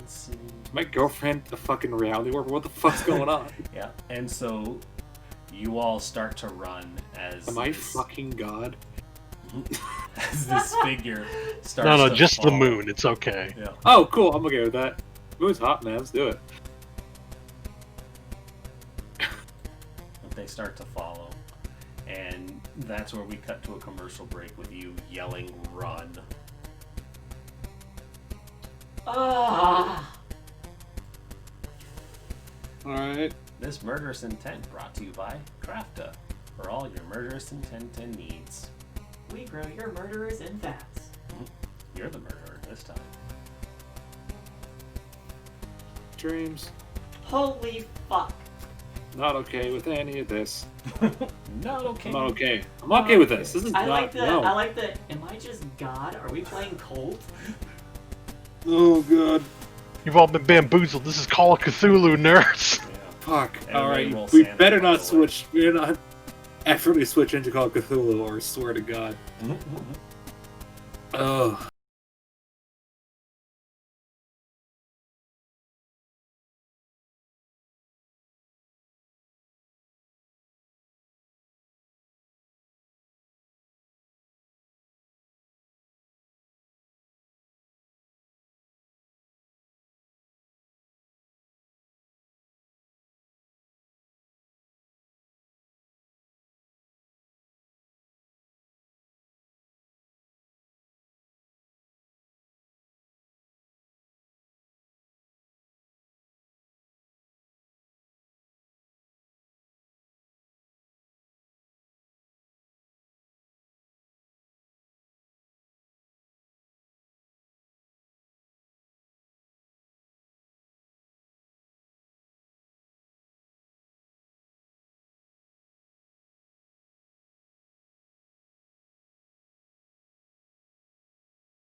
Did Crafton make a super weapon that's a sentient super weapon?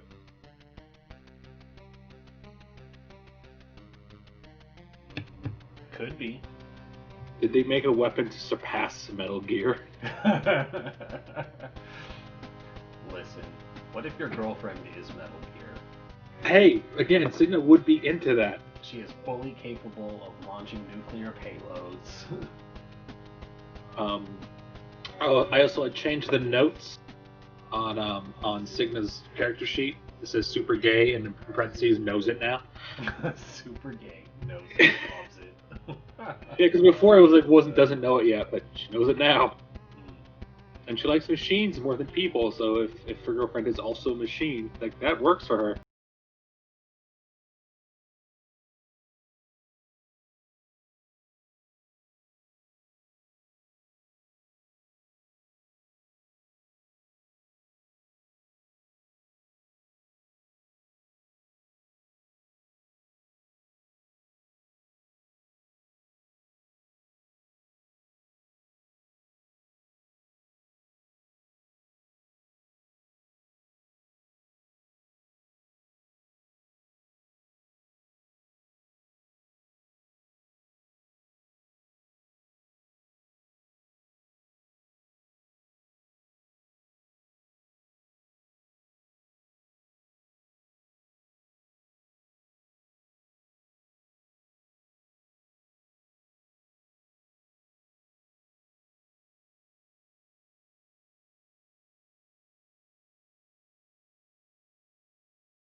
You specifically, since you weren't part of the original game, but Oh, it's fine. No. I don't know if the gear doesn't know it. yeah, It's but great. That's not where I was getting at. But so the original intent of this storyline was to be a continuation of Yeah. the Tales from the Loop game with the players that had been in that one, and we had unfortunately broken away from one player who's no longer part of Party Wipe Games, and the other player, another player is just not participating, and then the player who played Ashley's stepsister had passed away to COVID, so they aren't able to be here either.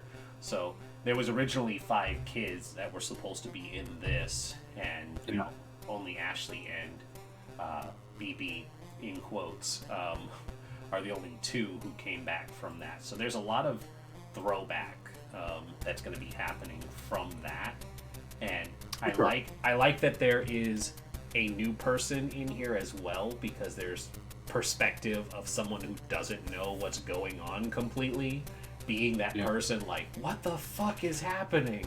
So that's cool.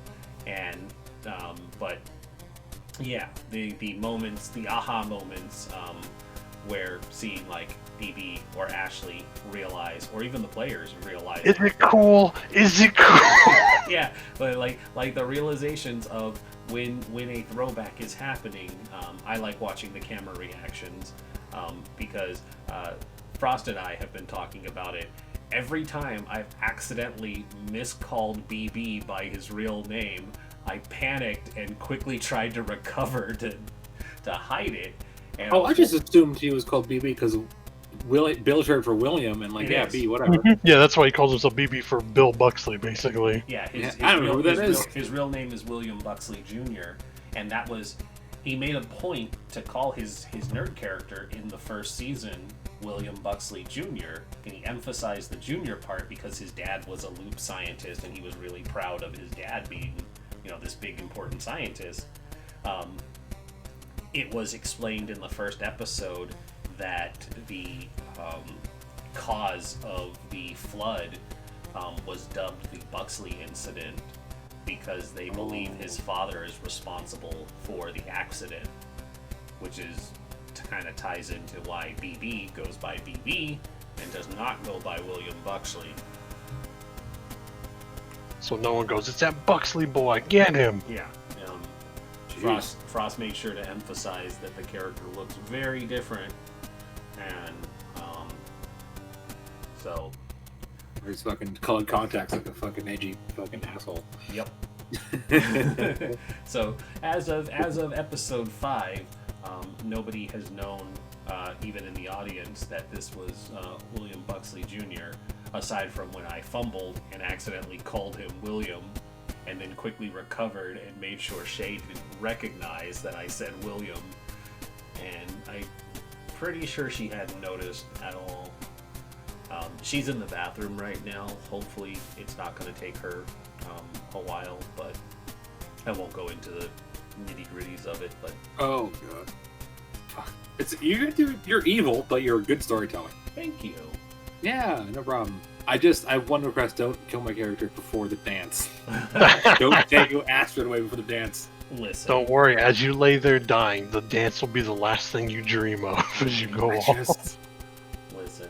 So usually in games like these, where it's not D&D, where I can just, people can just outright be murdered, it's a lot harder to kill people in these games, and it's probably more likely that a TPK could happen than, anybody being murdered. But then again, there is a psycho murderer coming after you guys. And Yeah, I know. I'm already 1 scar, so after this, if I get another scar, I roll and get a 1, I'm dead.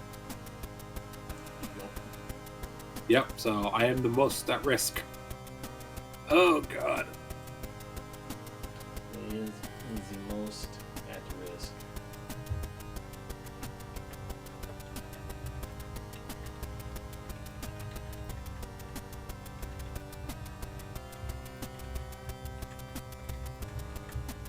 Look, if it makes you feel any better, like with Astrid and Signa, the BB will happily throw Signa into the jaws of death to save Ashley. Cool, fuck you too. Also, Look, it would be a complete panic because that was his girlfriend at one point. Also, while Shay is not here, I am going to sneak somebody into voice chat, and they are going You to monster! I hate you. Yeah, I think it's technically.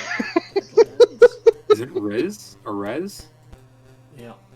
Because as soon as he started describing, as soon as Rin started describing character, I'm like, I know who that is. No. Yep. So they're here, and they're gonna stay quiet. You don't have to be. Well, I guess you do have to be deafened because you're listening to the stream. But This is how I'm going to start my vacation: being murdered on TV on stream. So we'll just let that happen. I'm sure she won't notice.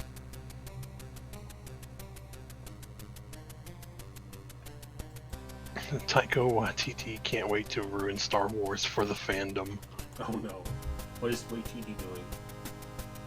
I don't know, but I hope it'll be great. Oh wait, TD. He has made great stuff. Yeah. So anybody in the audience who's just wondering, we're waiting for Shay to get back from the bathroom.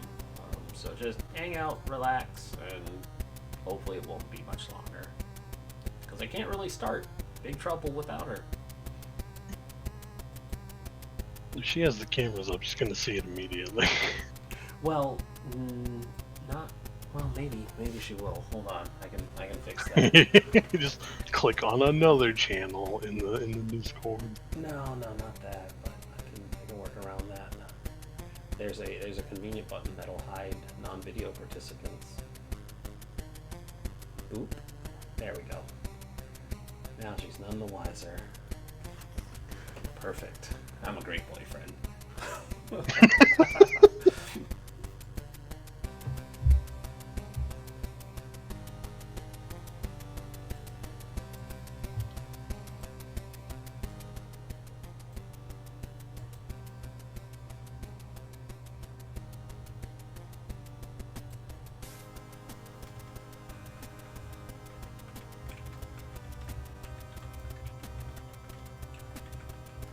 Are you guys excited for the terrible, terrible Monster Hunter movie coming out?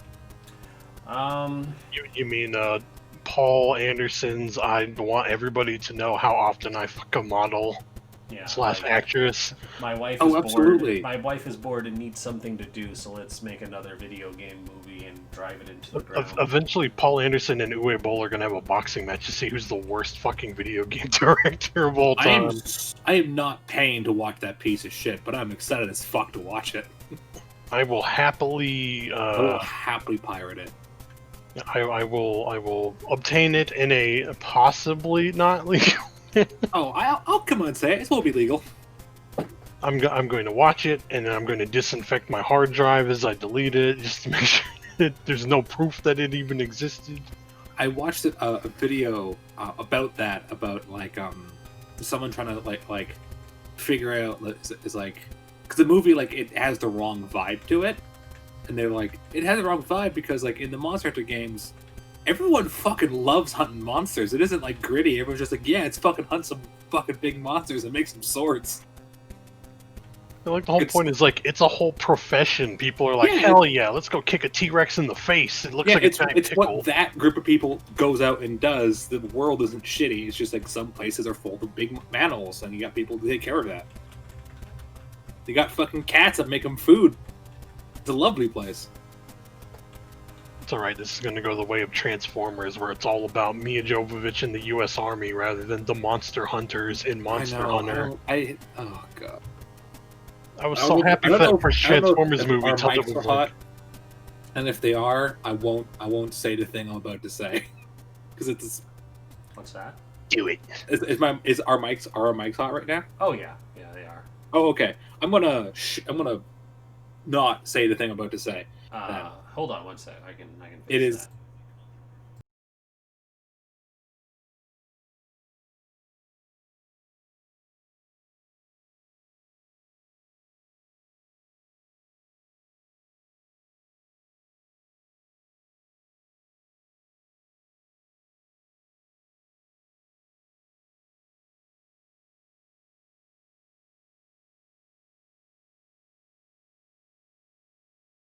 that. They do it professional. All right, we're unmuted, so any real life opinions. Should be, Yeah. That trailer, though, it's like, oh no, it's gonna go after Diablos. Like, Diablos isn't an aggressive predator. He only does that if, like, you're purposefully fucking with their It's a territory. herbivore. Oh yeah, her, yeah. It's a herbivore. And they're all like female, the ones that you fight in game. Yeah. She's gonna eat us. Like, I remember being given Monster Hunter World, and because it was while I was working, I did not have enough time to do it, invest, or ultimately care, because I never really got into the Monster Hunter games, and I gave it a genuine try. I just don't like grindy games anymore. I've moved past that point in my life. That's fair. And it's like, I don't hate it or dislike it. It was just kind of like, okay, this happened, and then I was like, I'm going to go back to other games. I go through a period of 2 weeks every couple months where I just played nothing but Monster Hunter Worlds. Then I got bored, then I stopped playing it, and then I play a game for another 2 weeks. It's perfectly fine. It's a pretty good game. It's perfectly fine. it's great, yeah, in really small bursts. So I just want to like play Dynasty Warriors, beat the crap out of a lot of people. You don't play Dynasty Warriors. I just want to every kill day. a dragon with a crazy sword that also becomes an axe. Let me do some weird shit. Yeah, I like all of those aspects about it, and like the actual monster hunting side of it is fun. I didn't enjoy okay, so we need to go craft the next thing, so we need to go kill 50 of these, 100 of these, 20 of these, and I was like, okay, well, I'm just doing the crapshoot of grinding, and it's like I said, it's the grinding that doesn't appeal to me. The actual hunting gameplay is fun. Yeah, that is what makes me stop playing. I'm just like, ugh, I don't care anymore. But everyone's like I have to get how many MacGuffins from this other thing to make my chain gun bow but slightly better. Like I'm not even up to that monster yet. Yeah. Yeah, but you know what? It's a fun game. It's a perfectly okay game. People enjoy it. I'm happy you have the thing you like. I think for me the best part is when they do the once every couple months they'll do the Kolv Tarath or whatever its name is, where it looks like a gigantic great Jagras, but it's covered in gold. I've never seen that.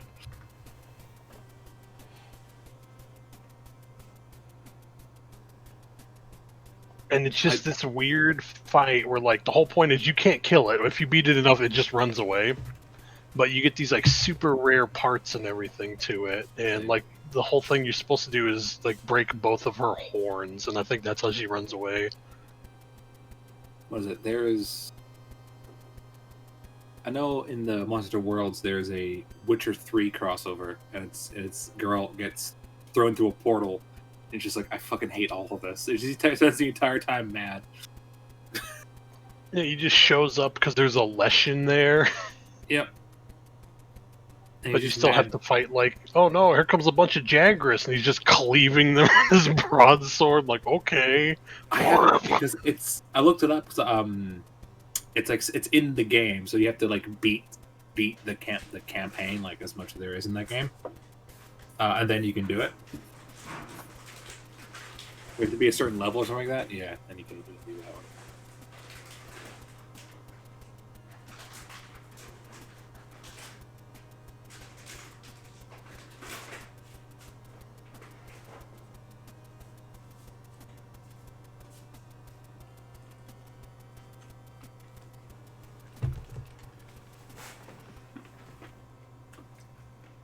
Alright, she said she's almost done, so hopefully we'll be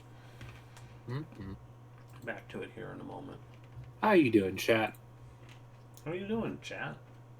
Who's in chat? My buddy Baka's still there. There you go. What is this? It's such a great thing where he even shows you you just take Jagras, make it really big, put on clothes, and it's the great it's Kolv Tarath. Oh, I'll watch that later. Excuse me. I had a cough in the beginning of this session. It's gone now. Thank you. Something bothering me.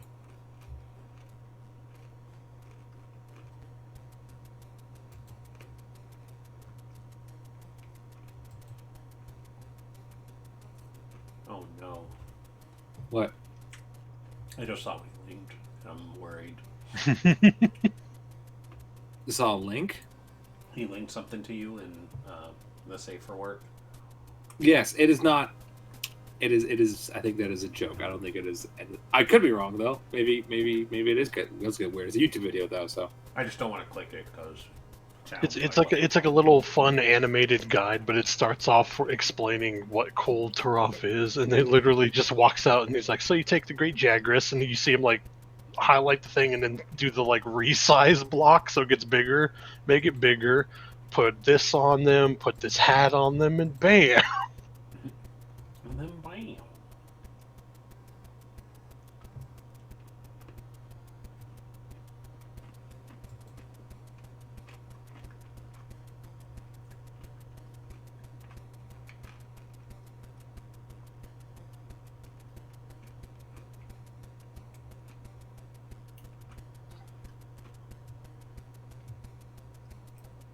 Oh, hashtag long live melee is trending in gaming apparently.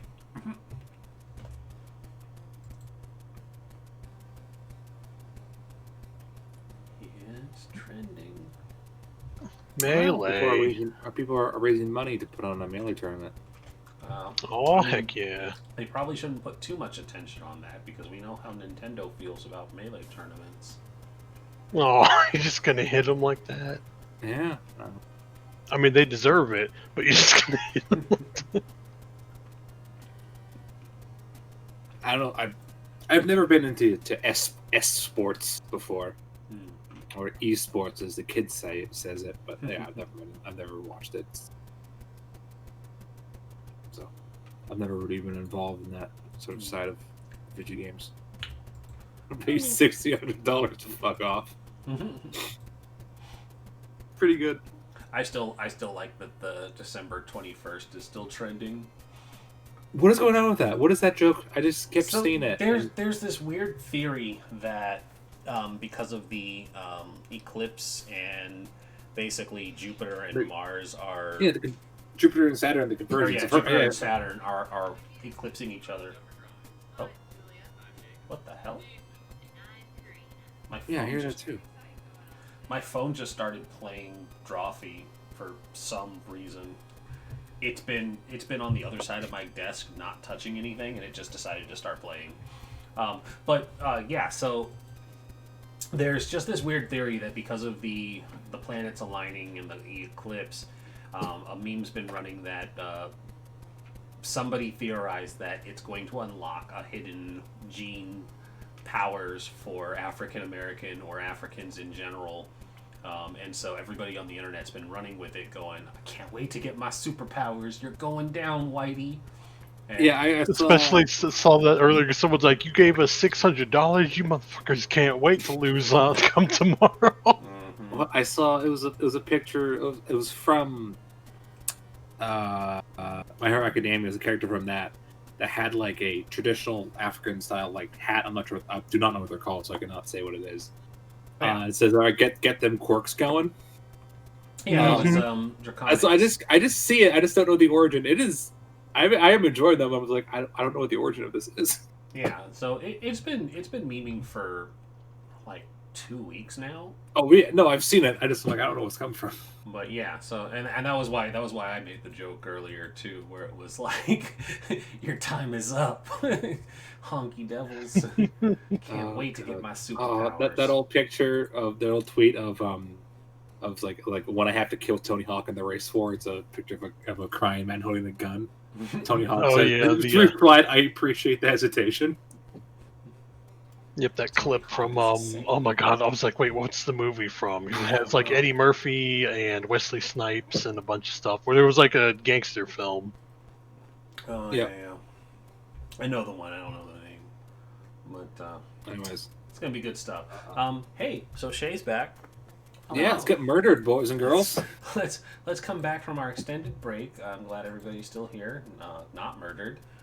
So we're gonna get rolling, and this break again has been brought to you by Crafta for all your murdery Crafta needs. Yeah, Crafta, go fuck yourself. Crafta, go fuck yourself. I should have been more professional and taken this time to get the trouble sheet pulled up, but I will do that now. We're talking about Monster Hunter World. It's fine. Yeah, we were talking about Monster Hunter, so it was priorities.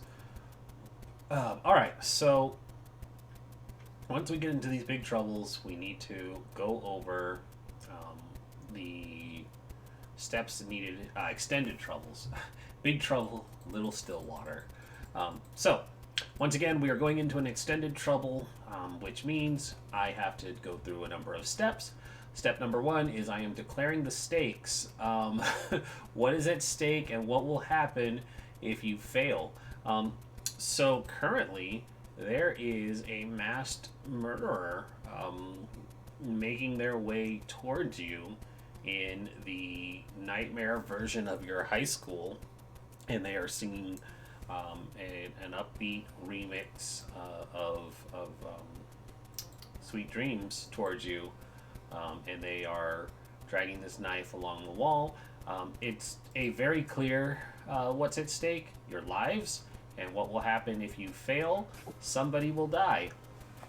So Yep. the threat level. um, I want to make it a little harder for you guys, but since we have not succeeded on an extended trouble since we've started, I'm going to leave it at normal. So this is going to be 3 times the number of teens with a capital T. So Astrid and Rindis do not factor into this. But there are Devil's Bargains that tie into them if you want to trade Devil's Bargains for lowering Anyone the gives up amount Astrid, of, I will find you in real life and for fight you. lowering the amount of successes that are needed. I have a sword. You have a sword. Shay has several swords that I can borrow, but she may not let me, and I could just be murdered. Depends on how yeah. things go here. Yep. So number 3 is She's the on my teams side. have to make a plan. We will have a phase where you guys are going to decide what you're going to do, agree which skill each person is going to use, and in what order that you're going to make these rolls. You're going to choose how you use the skills, but I may disallow unreasonable skill use, like bringing a spoon to a knife fight is probably unreasonable. What about spoon on a chain? Spoon on a chain might work, but still, it could. I mean, yeah, you definitely could do it. And then 4 is we play out the scenes. You get a short scene to act and test the chosen skills. So basically, you guys tell me what you want to do, then we make the rolls. You can also test lead to create dice pools for the others, but it counts towards your action if you choose to do so. So if you know that other people have a better chance, you can make that pool, but it means that a lot of the burden of making those successes goes to other people. And then number 5 is we determine the outcome. So I have already declared what is at stake. I have told you that we need to have 9 successes in order for this to not escalate into a negative outcome. And I will also emphasize or declare on this that this is going to be a multi-phased chase. And so what that means is if something bad, or if you guys fail to hit the target number, there's going to be a consequence, and then we'll reset and keep the scene going. If you guys succeed, it probably won't push on into more. Like, you might be able to stop what's happening and then the scene will stop. But if there's failure, it'll keep going, kind of like a horror movie. It'll get somebody and then you all have to keep going, because there's only one killer chasing you, so they're not going to be able to kill everyone for failing. Or one bad thing happening, I guess I should say, because maybe they won't kill you. It's just a bloody knife for show, right? Right, masked vigilante who's going to murder people? I have a suspicion. I don't know if they got the cue. Dead meat.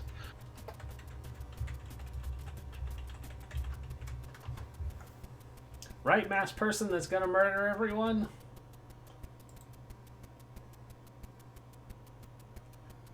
I don't think they can hear us. I messaged The them threat directly. factor is diminishing by the second. Oh no. Oh God, boy, what are you doing? Just throw something at the killer. It's fine. They can't do anything. Throw a spoon. They're lagging. They can't help it. That was their cue to speak, but they just messaged me back, can do, and it's like, all right. That's spoopy. All right, so we need to devise a plan. This masked killer is coming towards you all, knife in hand, their intent clear on their insane crayon-drawn face. What are we doing? Fleeing sounds like a pretty good idea. Oh God, yeah, fuck, I don't know. I'd like to make a lead roll. Just being like, this way, that hall. All right, so you're gonna make dice pool. Yes. All right. Right, I'm gonna kill everybody. There we go. There we go. So I'm like I'm like 30 seconds back. I know. I was like, they're muted in here, so they probably can't hear it. I should message them directly, and you put the can do, and I was like, they okay. it's I fine. froze. Oh, Shay froze. So Shay froze up, and One sec. so your lead roll is unsuccessful. Alright, did that fix it? Yes. Okay. However, your lead roll is unsuccessful, so you have not put any dice into the pool for them. Okay. Would you like to push?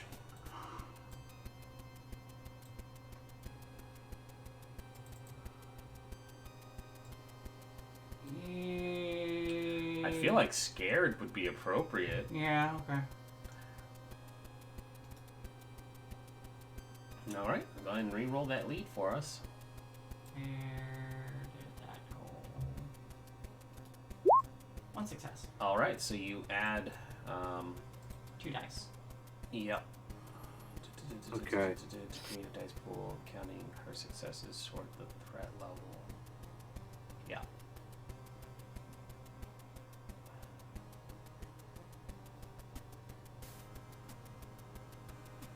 Oh, instead of counting towards the... Yeah, so you add 2 dice to them for them to use. Alright, so who wants to go next? It sounds like the plan was running. Yeah. So, are both of you in agreement that running then? Because I can just take move bodies from both of you. All right. Yeah. Let's do move bodies. Terrible idea, but sure. I mean, if there's something else you want to do. So that I can No. do. You I can have try nothing. I'm getting gonna. creative too. I would be like, well, we failed all these challenges because they've all involved physical activity, and none of us are in that. My backup character. Oh, yep. Excellent. Would either of you like to push? And remember that you have the dice pools to use as well. Yeah, I'll push. Oh, whoops! I wasn't supposed to be scared. And you can It's okay. I already, I can be scared now. Yeah, you can just roll another D6 and see if you get that for that -1. Yeah, so I got one push. Is Signa pushing? Okay. Yeah, I'm pushing. Go ahead and re-roll, guys. 1 success. Okay. And 0. Okay. So what ends up happening then is everybody follows Ashley's suggestion to run this way, and you all start to move. And as you're running, the individual is doing the Jason walk. They're not in any hurry to catch up to you. The knife is dragging along the wall as they're still singing Sweet Dreams. And as you're moving, you round a corner that should take you into a hall that'll lead to a stairwell, but you see that it has collapsed. The ceiling has collapsed, blocking off much of the path.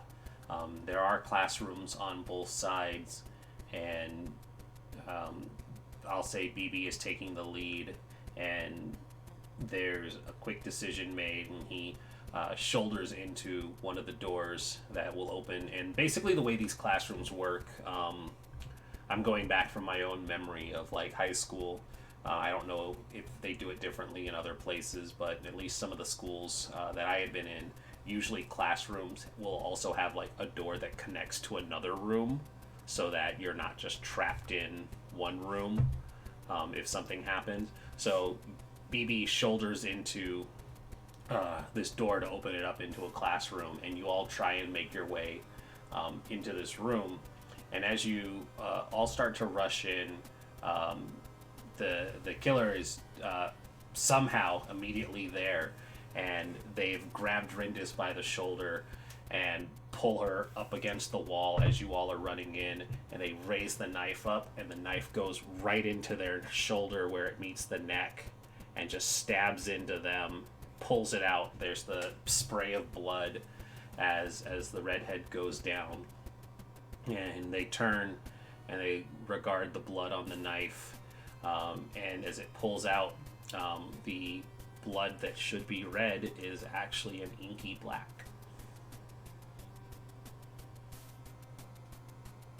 Okay. Ooh. Is this Rendus moving? No, they were stabbed.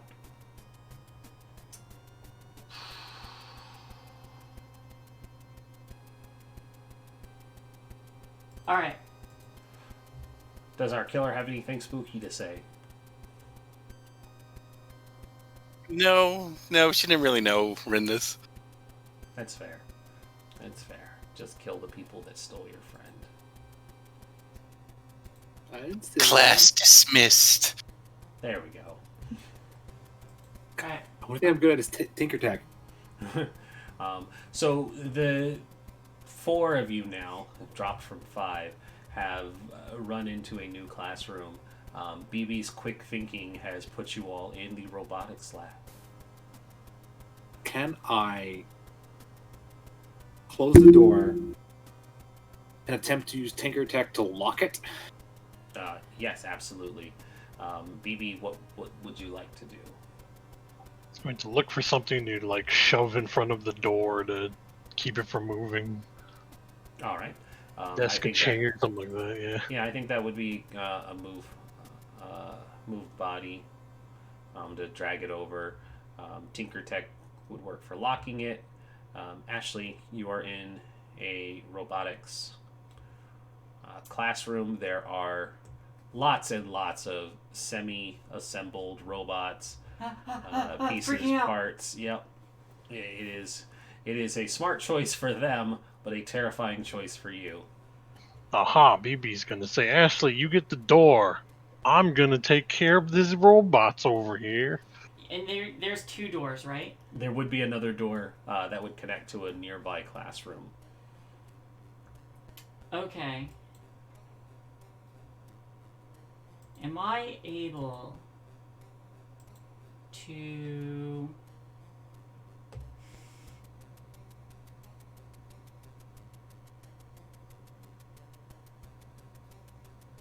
This might be a tricky move roll that I want to try to do.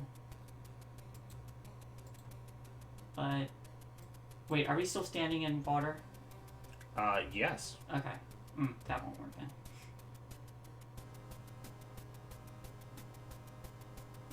I'll make my Tinker check.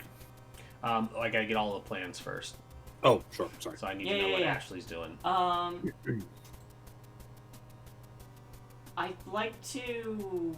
Am I able to run towards the other door to give them more than one target? So, this isn't the time for leading questions. This is what are you doing, because you do not have time to.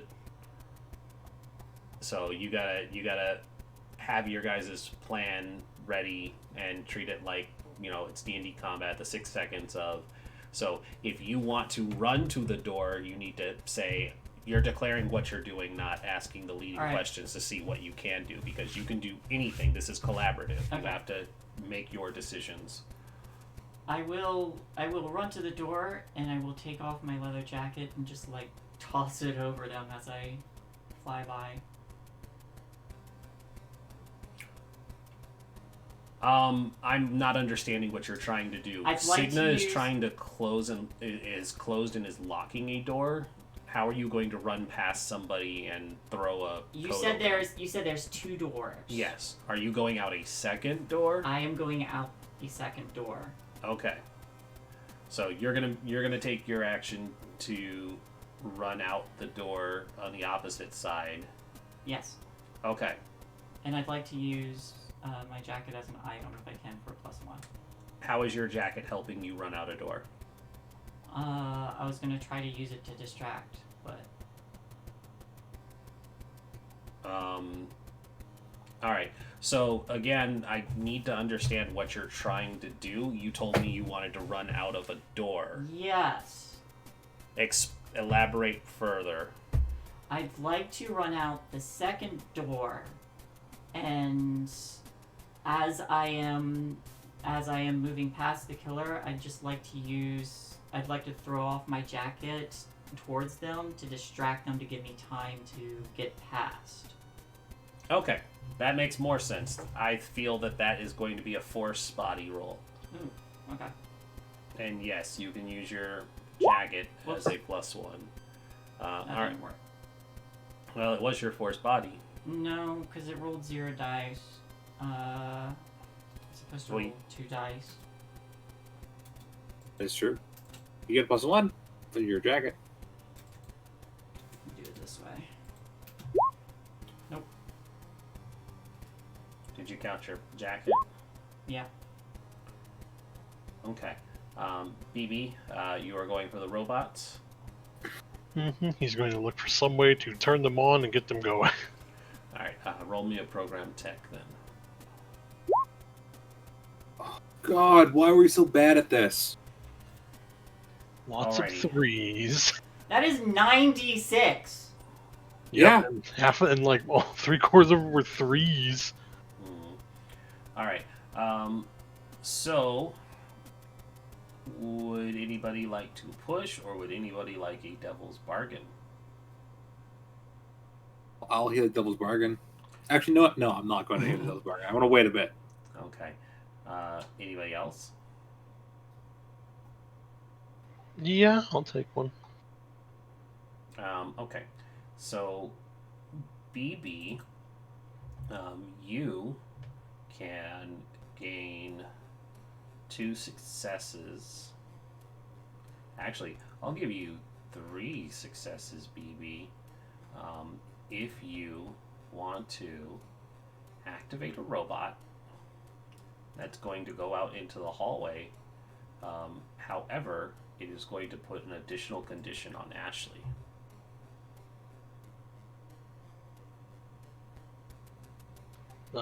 She already has 3 of them too. Go for it if you want. Yeah, I'll take it. All right. So that's going to put you at 5.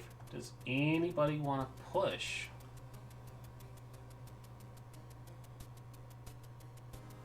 BB, you want to try to push? Yeah. I think, yeah, we need 4 more successes, and you will roll 8 d6. I will take upset because I definitely do not like what is going on here. All right. So that's got you up to 6. Ashley, did you want to re-roll anything? I cannot re-roll anything with 4 Yeah, you conditions. can. As a matter of fact, you actually can. It'll just take you out of the scene. I got one more thing I want to save to do. All right. So that's a no. That is, how many successes do we have? 6. 6, we need 3 more. more. Signa, did you want to push? You know what? I will try to push. Okay. That brings us up to 7. What's my devil's bargain? Your devil's bargain is all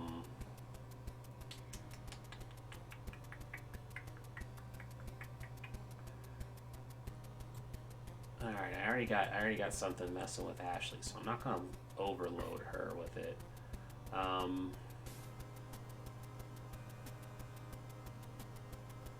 I think.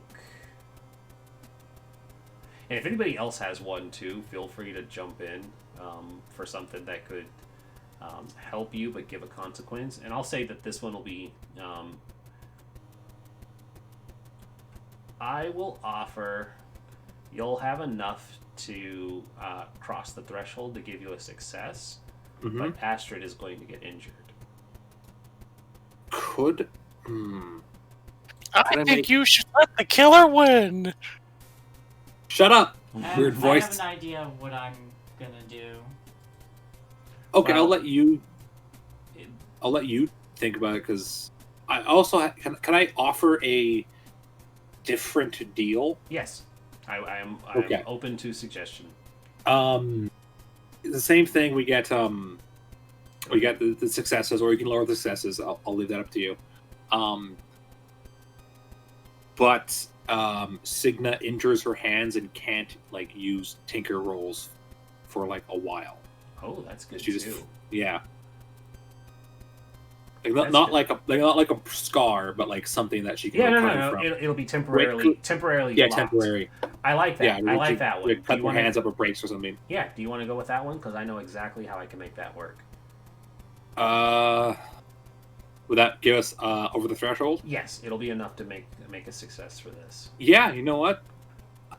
Signa wouldn't choose that, but fucking I would. Yeah, no, and that's what's important is Yeah. it's a player choice, not a character choice. Yeah. So absolutely. So this is going to be enough for you all to succeed in a combination of everything that you guys are doing. The way the sequence of events is going to happen is it's going to be Signa stuff, BB's stuff, and then Ashley's stuff. So Signa with the Devil's Bargain, you are the last one in after seeing seeing Rindis get taken down and seeing that something isn't quite right with the body as it falls. You let everybody else in after BB has opened the door, and then you go to close it and shut it and try and find some way to get it closed, but it's not fast enough. And there's that moment where the raptor, the monster, the serial killer is at the door, and you're pushing desperately against it to try and keep them from forcing it open, and the knife swipes through and cuts your right arm at the hand, and it's a deep gash, but it's not enough that's going to make any lasting damage, but you won't have the ability to manipulate objects with that hand because of this deep gash. But you are able to push the door closed and lock it while BB is getting one of these robots ready. He finds one of the little spider drones and he quickly activates it, and using like a RC control, one of the big like remote control helicopter ones, he's piloting it out, and it splashes through the water, rushing past Ashley, who becomes immediately more distressed at the sight of this robot rushing past her to intercede against this killer, and it basically goes low as she steals herself and goes high and chucks her jacket at this masked figure who gets temporarily tangled up in it, and that's an opening long enough for the four of you to loop around out this side door that puts you back into the hallway while the killer is struggling to dislodge themselves from this jacket, and then starts stabbing and hacking into this robot. You all continue running down this hall, and you find a stairwell, and as you find the stairwell, you start to descend, and you make your way towards the main hall entrance exits, and as you hit the ground floor, the lights flicker again, and everything has gone back to normal. Signa, you see that your hand is still cut. Mm-hmm. But the All right. killer is no longer following you. Freaked out. Thank you, killer. You did great. Yeah, There is love you. Be back. I swear to God, I don't. You seem like a nice person, like as a player, but fuck you. There's one thing that I wanted to do. Well, You we're all need done. to wake up. No, not yet. Wake up. Where to get my sword? He's gone. So that scene has ended. But you are back down on the main floor of the school, and everything has gone back to normal. It's the middle of a class session, so there's really nobody in the halls right now. But you're not far from like the faculty offices, so you may not want to be lingering out there for too long, or you can just get the hell out of there completely. Yeah, that's my first impression. But I collapse. I looked at BB like I can't help. My hand's all fucked up. Yeah, he's like, all right, just I guess use your other hand or arm or something. Just I'll support her. Yeah. I just gotta get her up. Where are we gonna take her? Home? Like, I don't know. Probably the nurse for now, so she can look at your hand. Just tell Okay. him you were leaving and your hand got caught on like the edge of the door frame or something. I work with robots. It's fine. Mhm. I'll come with something. Okay, there's that. Yeah, we'll bring her. I assume with Astrid's help, bring her to the nurse's office. Going to the nurse's office? Yeah. Alright. So yeah, you guys carefully make your way to the nurse's office, and this is our first time seeing the nurse. Does anybody want to tell me what the nurse looks like, or should I make it up? I'll leave this up. I'll leave this one to you if everyone else is in agreement. Mm-hmm. Alright. So this is Nurse. Ratchet. Wait. I was about to say it. Nurse Corkscrew. That sounds painful. Doesn't it? Yeah. Nurse Corkscrew is a heavy-set Caucasian woman, probably in her late 40s. Looks like she chain smoked in her early years, and it's kind of impacted her complexion, her hair, her voice. She has a wart on the left side of her cheek that is like the very much comedically oversized and gross looking. Like, nobody likes going to this nurse. She has messy salt and pepper hair that curls around her face, and she's like, what can I do for you kids? I have my arm up and it's just fucking covered in blood. And if there's a passed out girl, be like, I don't know, take a guess. And because it's the 90s, you see, she takes a drag of her cigarette and puts it out in the ashtray, and she says, all right, put her on the table and I'll get a look at you. Okay. Yep, and just lay her out on there as best as you can. And, she kind of goes to check Ashley first, puts a hand on her forehead. You girls these days, such delicate sensibilities. She'll be fine here. Looks like she just needs to rest. I think I'm like just muttering like, oh, when? Huh. That's weird. And she goes over to Cigna and is like, Band-Aid's not gonna fix that. Nope. What's your opinion on stitches? I mean, this is a lot of blood. I would like it to stop. Right. You go get me some water. He's like, yep, and he's trying not to look at the blood. He's just like, yep, yeah, I got it, and Just holding her hand, just like, oh fuck. You know, and she rinses the wound. She gives you a healthy dose of hydrogen peroxide over it, and then Ow.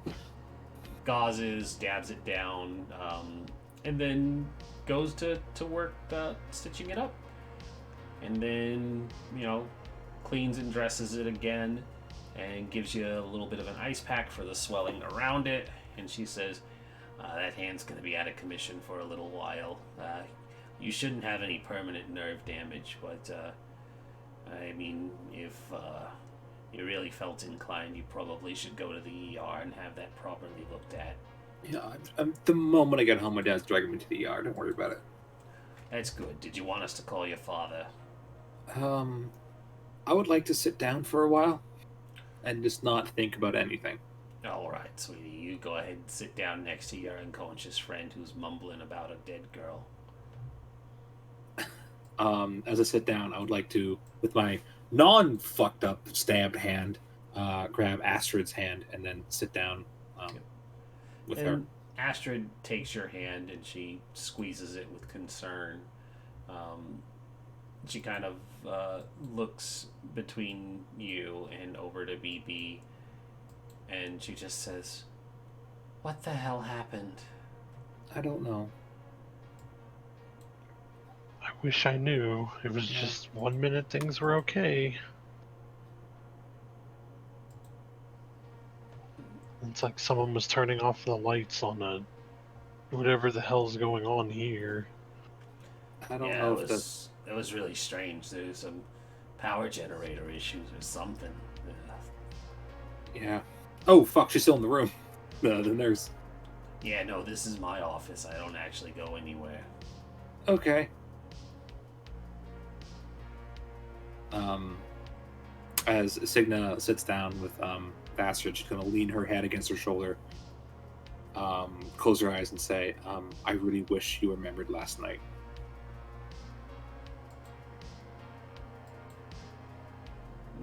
Astrid kind of looks at you and she says, "Well, what happened last night?"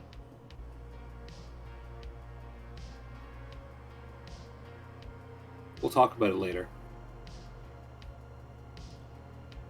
And there's a concerned look on her face, and she kind of looks away, and looking away, it causes her to make eye contact with BB. In BB, you see a concerned expression on her face that seems unsure. He gives her like basically a similar one, like, I have no idea what's going on. Like that, it's not something I want to talk about, but it's not something to freak out about.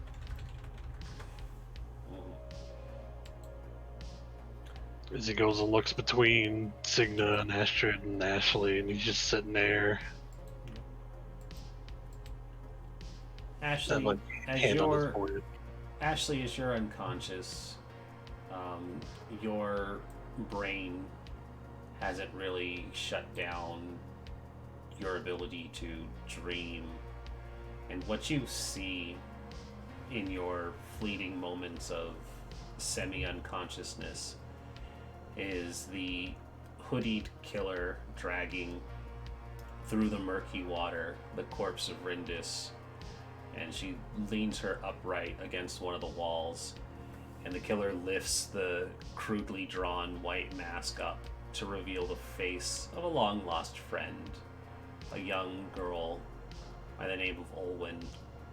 And she holds the knife up and drives the knife into Rindis' gut and says, "Thief." Takes the knife out, stabs it again, says, "Parasite." Stabs again. "Give them back." And then you wake up with the start.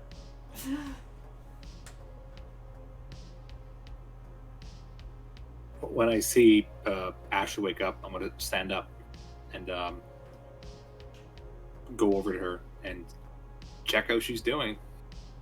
I am rolling off the table and I'm running out of this school. I look at BB, look at Astrid. Oh God! And I'm gonna run after her as well. I'm also exhausted, so I don't get very far. She probably doesn't get very far. Yeah. I'm gonna go after her when she kind of stops or collapses or whatever she does. I'm going to say, how about I take you home?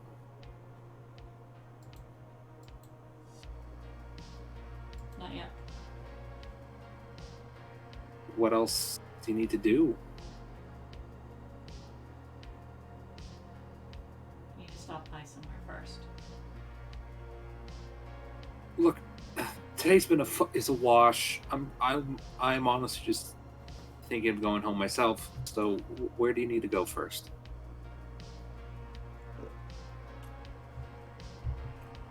Can you take me to the edge of the Oh edge of God, the evacuation? Ashley, no. I'm not gonna go far in. I won't be long. We just entered a nightmare realm and you passed out.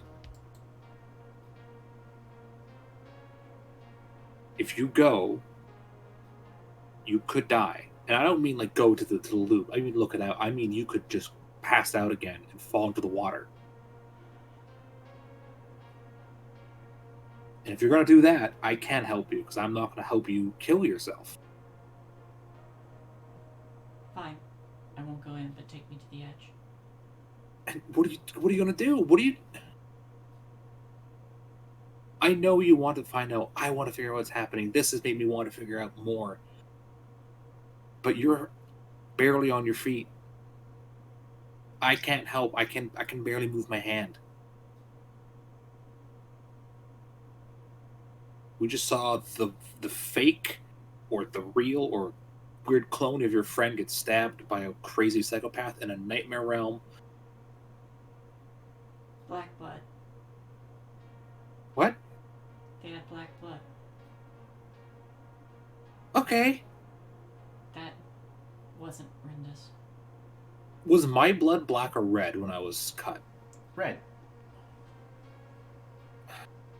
Okay. That's something to figure out. What are you going to do? Let me know what you're going to do, and if it's not stupid, I will absolutely help.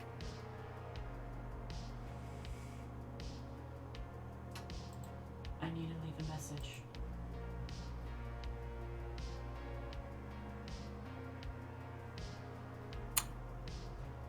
Can I ask for Ashley to roll a charm heart? There is PvP type stuff in here. Hold on. Let me just double check how that works. I feel like me I and think Shay's it's- personalities are clashing as well. I think it's So- largely just if the two of you agree that it's okay, then you guys can roll it, but where was it? There was a section on if this comes up. Oh, teen versus teen. That would... Alright, so... Teen versus teen, page 74. There's just two little paragraphs about it. When two or more kids fight each other, wrestle, haggle, hide from each other, or hit on the same guy, you all say what you want to do and roll the dice at the same time. The one with the most successes win and gets to decide what happened. You can all push your rolls if you get equal numbers of successes after the push. You may buy extra successes by checking conditions, one success for each checked condition. Oh, interesting. You can make yourself broken to win if you want to. If there still isn't a winner, something happens that interrupts the situation. A parent walks in, rain starts falling, or the lunch break is over. Yes, so each of you has to tell me what your action is going to be, and then you roll together. I'm going to keep doing this. I'm going to attempt to convince her to just rest. Just once she recovers, I will help her do whatever she wants. Yeah, so a heart charm from you.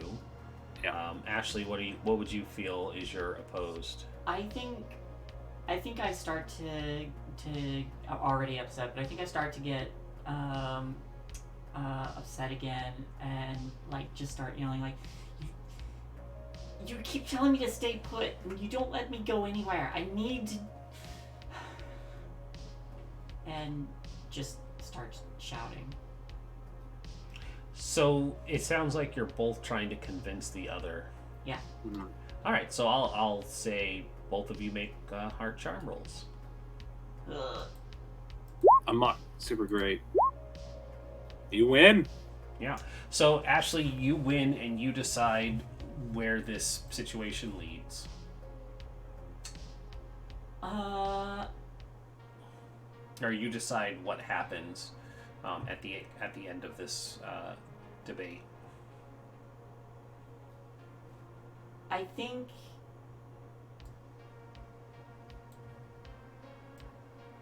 Ashley does like shout for a moment and it's very clear that she's upset and she's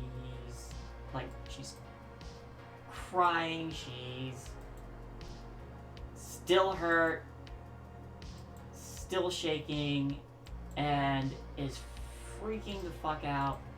I think by the end of it, she's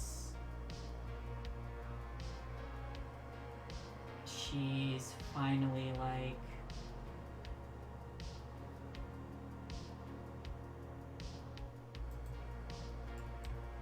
I think she's finally like, fine, I'll handle it myself, and just turns and storms off. Okay, so with the victory of debating with her, you've decided that you're not going to take their help and just leave? She's not gonna force them to do anything. If they want to follow, that's fine. She probably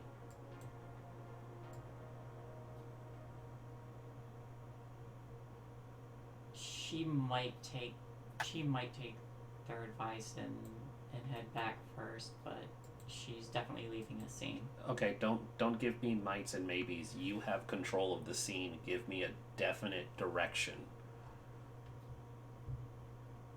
Okay. Do you want Signa to take you there or no? Yeah, like that's why you rolled off, is you decide where this is going. No, I think she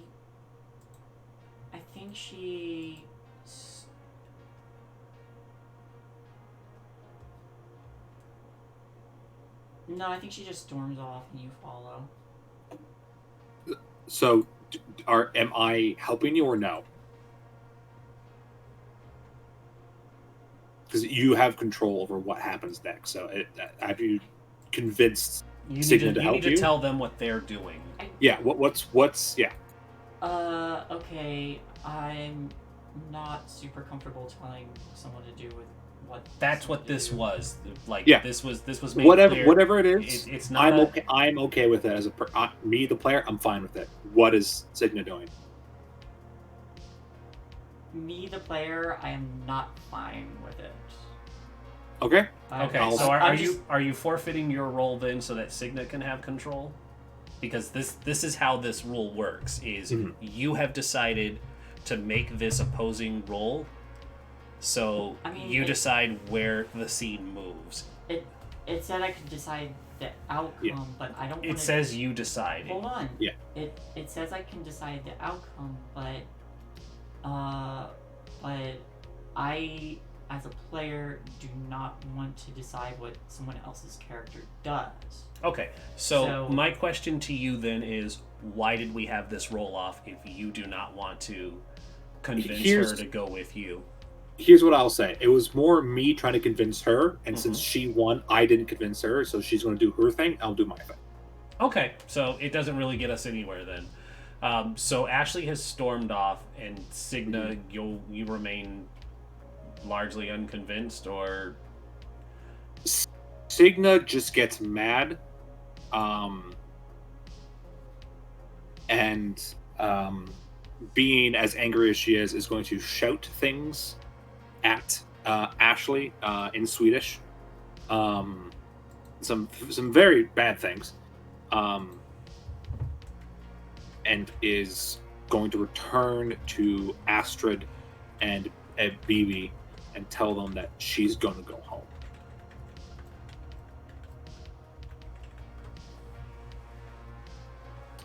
Astrid kind of looks between everybody scattering and follows Signa. Bibi will run up and be like, hang on. Yeah, what? You haven't seen Rindis since she got stabbed, right? No. And he looks incredibly like that nervous thing before he goes, she said that this is all happening because of Astrid. What? Me? Why? How? She said that Astrid leaving, us breaking her out and freeing her, and her leaving is what's causing this.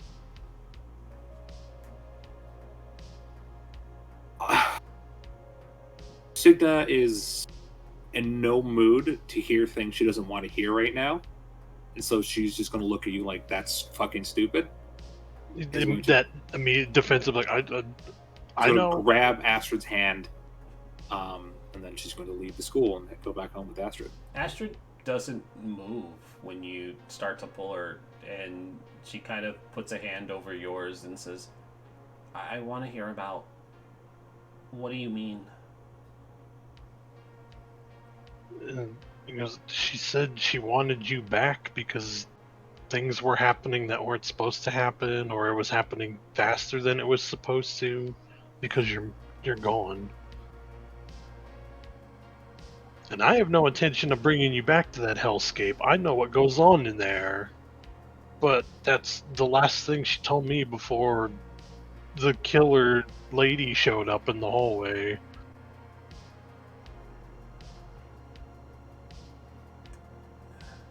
And I have no idea what's going on or why, and why it looked like no one had been in this school in 20 years and suddenly it's fine again. I don't know. Where's Ashley?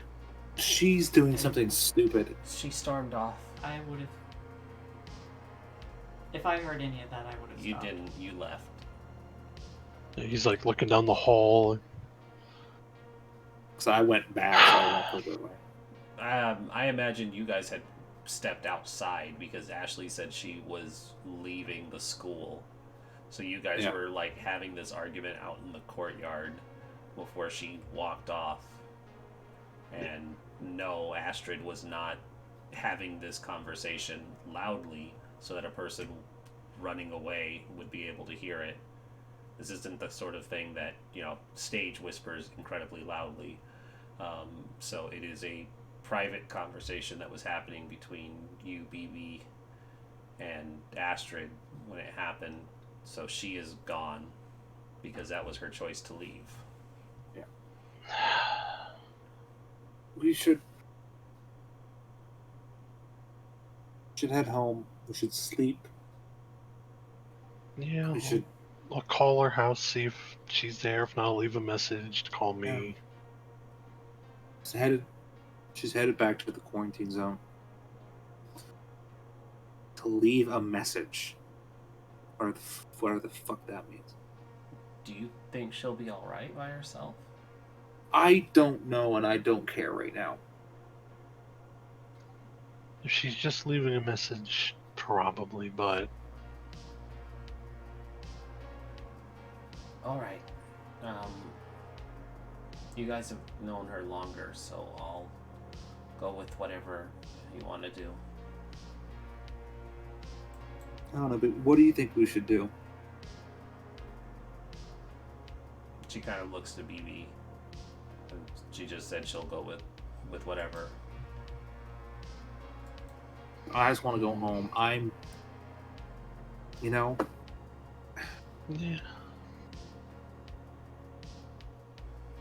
We're just taking too much damage right now. We can't do anything. It's gonna hurt herself. I know, and she's very headstrong, which is great in a lot of things, and sometimes not so much for killer anything. Robots, people, ghosts, whatever. I guess we could... Well, we need to rest. You need to get your hand looked at the hospital. We need to make sure that until we know what the hell's going on, Astrid doesn't go anywhere near the loop. We need to head back there. Yay! But we can't go today. Yeah. And I don't know when I'll be of any help. The only thing I'm really good at is machines. Hand. Well, then we need to make sure that your hand's okay before we do anything major. So if I hadn't gotten hurt, I would have said tomorrow. Yeah. This changes so much. Most I can do is suggest just everybody go home, take a break, and rest, and I will ask my sister to call her parents. I'll hope. Yeah. She call her as she well. she knows them very well, so Should call her as well. yeah. I said a lot of things in Swedish right now that I'm really glad she doesn't speak it, because that probably would have ended her friendship. I mean, if it's anything like when someone yells random German things, you think they've declared war on your family, so maybe she won't think that. No, this is some old like Viking shit, man. Like this is some old stuff I pulled out.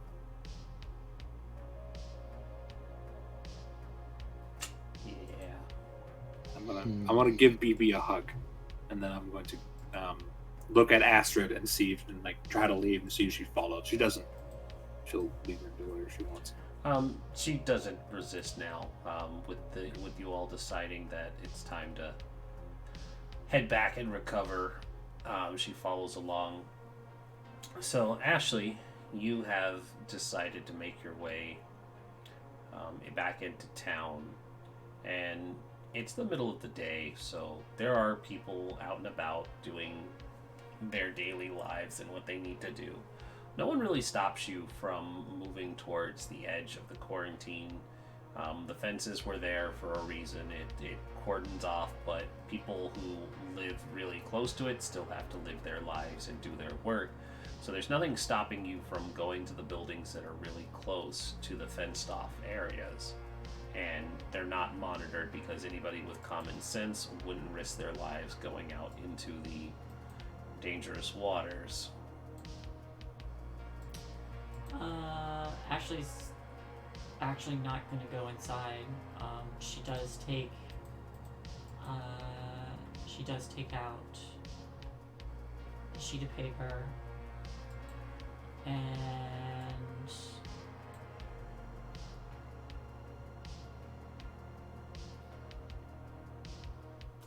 I don't think she would have any crowns, but she'll take out a marker and she'll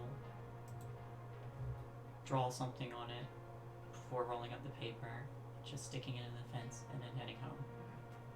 What does the paper say? It just has 2 figures in it and a heart surrounding them. Alrighty. The final scenes, because we are at our 3-hour mark, Ashley turns to start going home. There is a familiar red sports car parked in her immediate vicinity for her to see when she turns around, and she sees that the older sister of Tamara is seated, sunglasses on, convertible down, and she says, "Ashley, get in. Why should I? We need to talk." I said I would see you again soon. Can you drive me home? Of course. I'll take you wherever you need to go. In the thighs. Nope.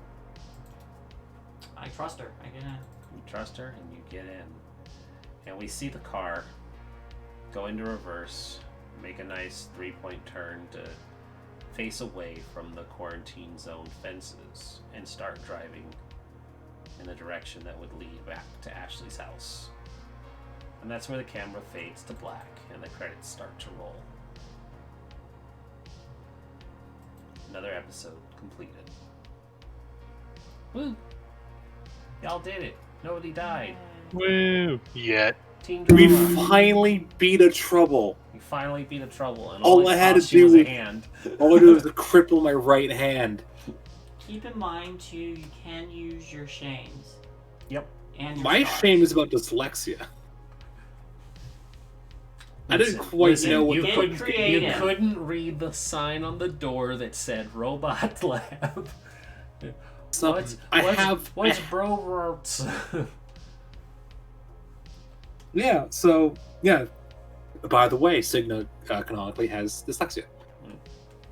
But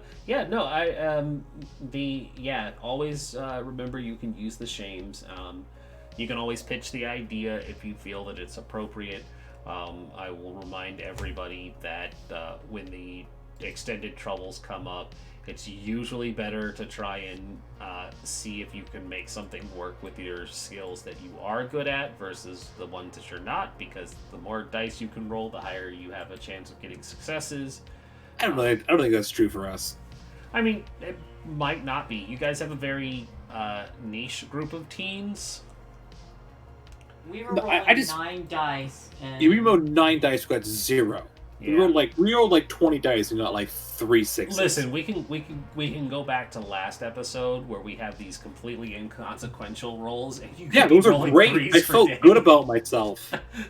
Yeah, no, and sometimes that's just how it works. It wouldn't be a drama if you never had any challenges to overcome. Can you go back to the lesson learned: treat the normal everyday things like the most intense stuff ever. So who cares if you fail a roll? Yep.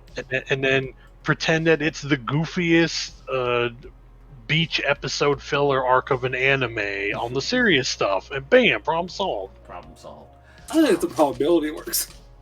Listen, you guys are slowly edging your way through this mystery. Things might be becoming more clear next episode. Folks might not hate each other anymore, given time. I'm gonna apologize to Ash. Yeah, I gotta apologize to She Ashley. immediately felt bad, like, fuck, I just yelled at my friend. And of course, not only is your waking existence called into question now, but your existence in general, because what the fuck is still going on?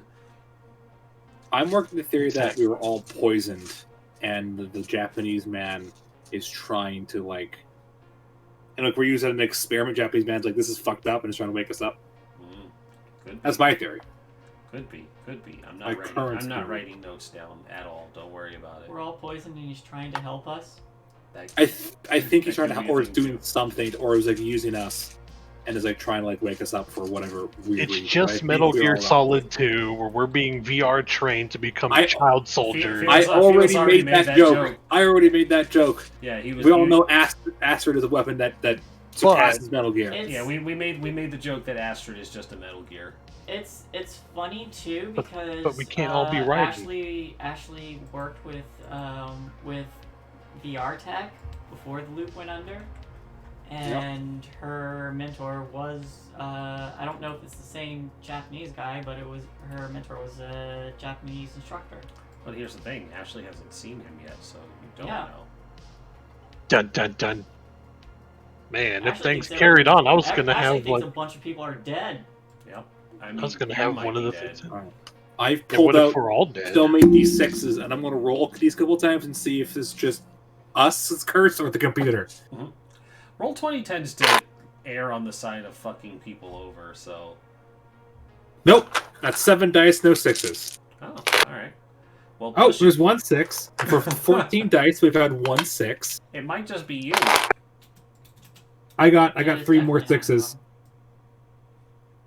Just think, I was gonna have BB like no 6s. With them trying to get away. I was gonna have like BB hit something and knock one of his contacts out. It's like a trouble to take for himself. Yep. Oh. Right. Then you can see those bright baby blues that are hiding underneath. Bright baby blues. Are we still streaming right now? We are. We haven't really wrapped up. You got anything you want to shout out before we cut it? Yeah, come see Morris on Mondays. I would say the game on Bumblescum's channel, but it's currently on hiatus until after the holidays. So Bumblescum. Of course, he rolls 2 successes now. Look at this. I got 2 successes on both of your guys' sheets. Yeah, I see that. 3 successes. I did take off 2 of my conditions to see how many I'd get if it was just blank. Anyways. Don't worry, computer with dial-up modem. Look, I got a success on each time I've rolled your guys' sheets, so I don't. Yeah, so you're clicking from now on. I don't know what the problem is, guys. Let's see, lead. Oh, okay. Well, there you go. I mean, that's because there's a lot of conditions on there too. That probably doesn't help much. Yeah. Because that cut it down to 3d6. Woof. Oh. All right, so that's the end, everybody. Thank you. We will be back Tuesday for Vampire the Masquerade. Y'all take care of yourselves. If I unlock superpowers, just know that I'm coming for you. New World Order. I've done nothing wrong. Yeah, I mean, yeah. I for one welcome my new overlords. You're French. You've done nothing wrong. We will, or not French, Canadian. We will spare the Canadians because they're. Oh no, we've done a lot of fucked up shit. You're wholesome people now. Nope. No. Their Okay, military okay. is actually really bad.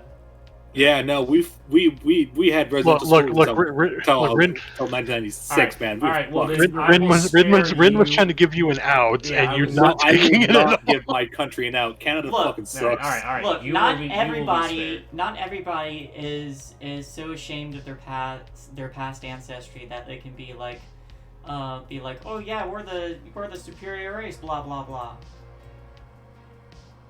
I'll have you know, with my superpowers, I will be the superior race. And on that note, we're gonna end before this. Yeah, gets if your superpowers, then you earn that at that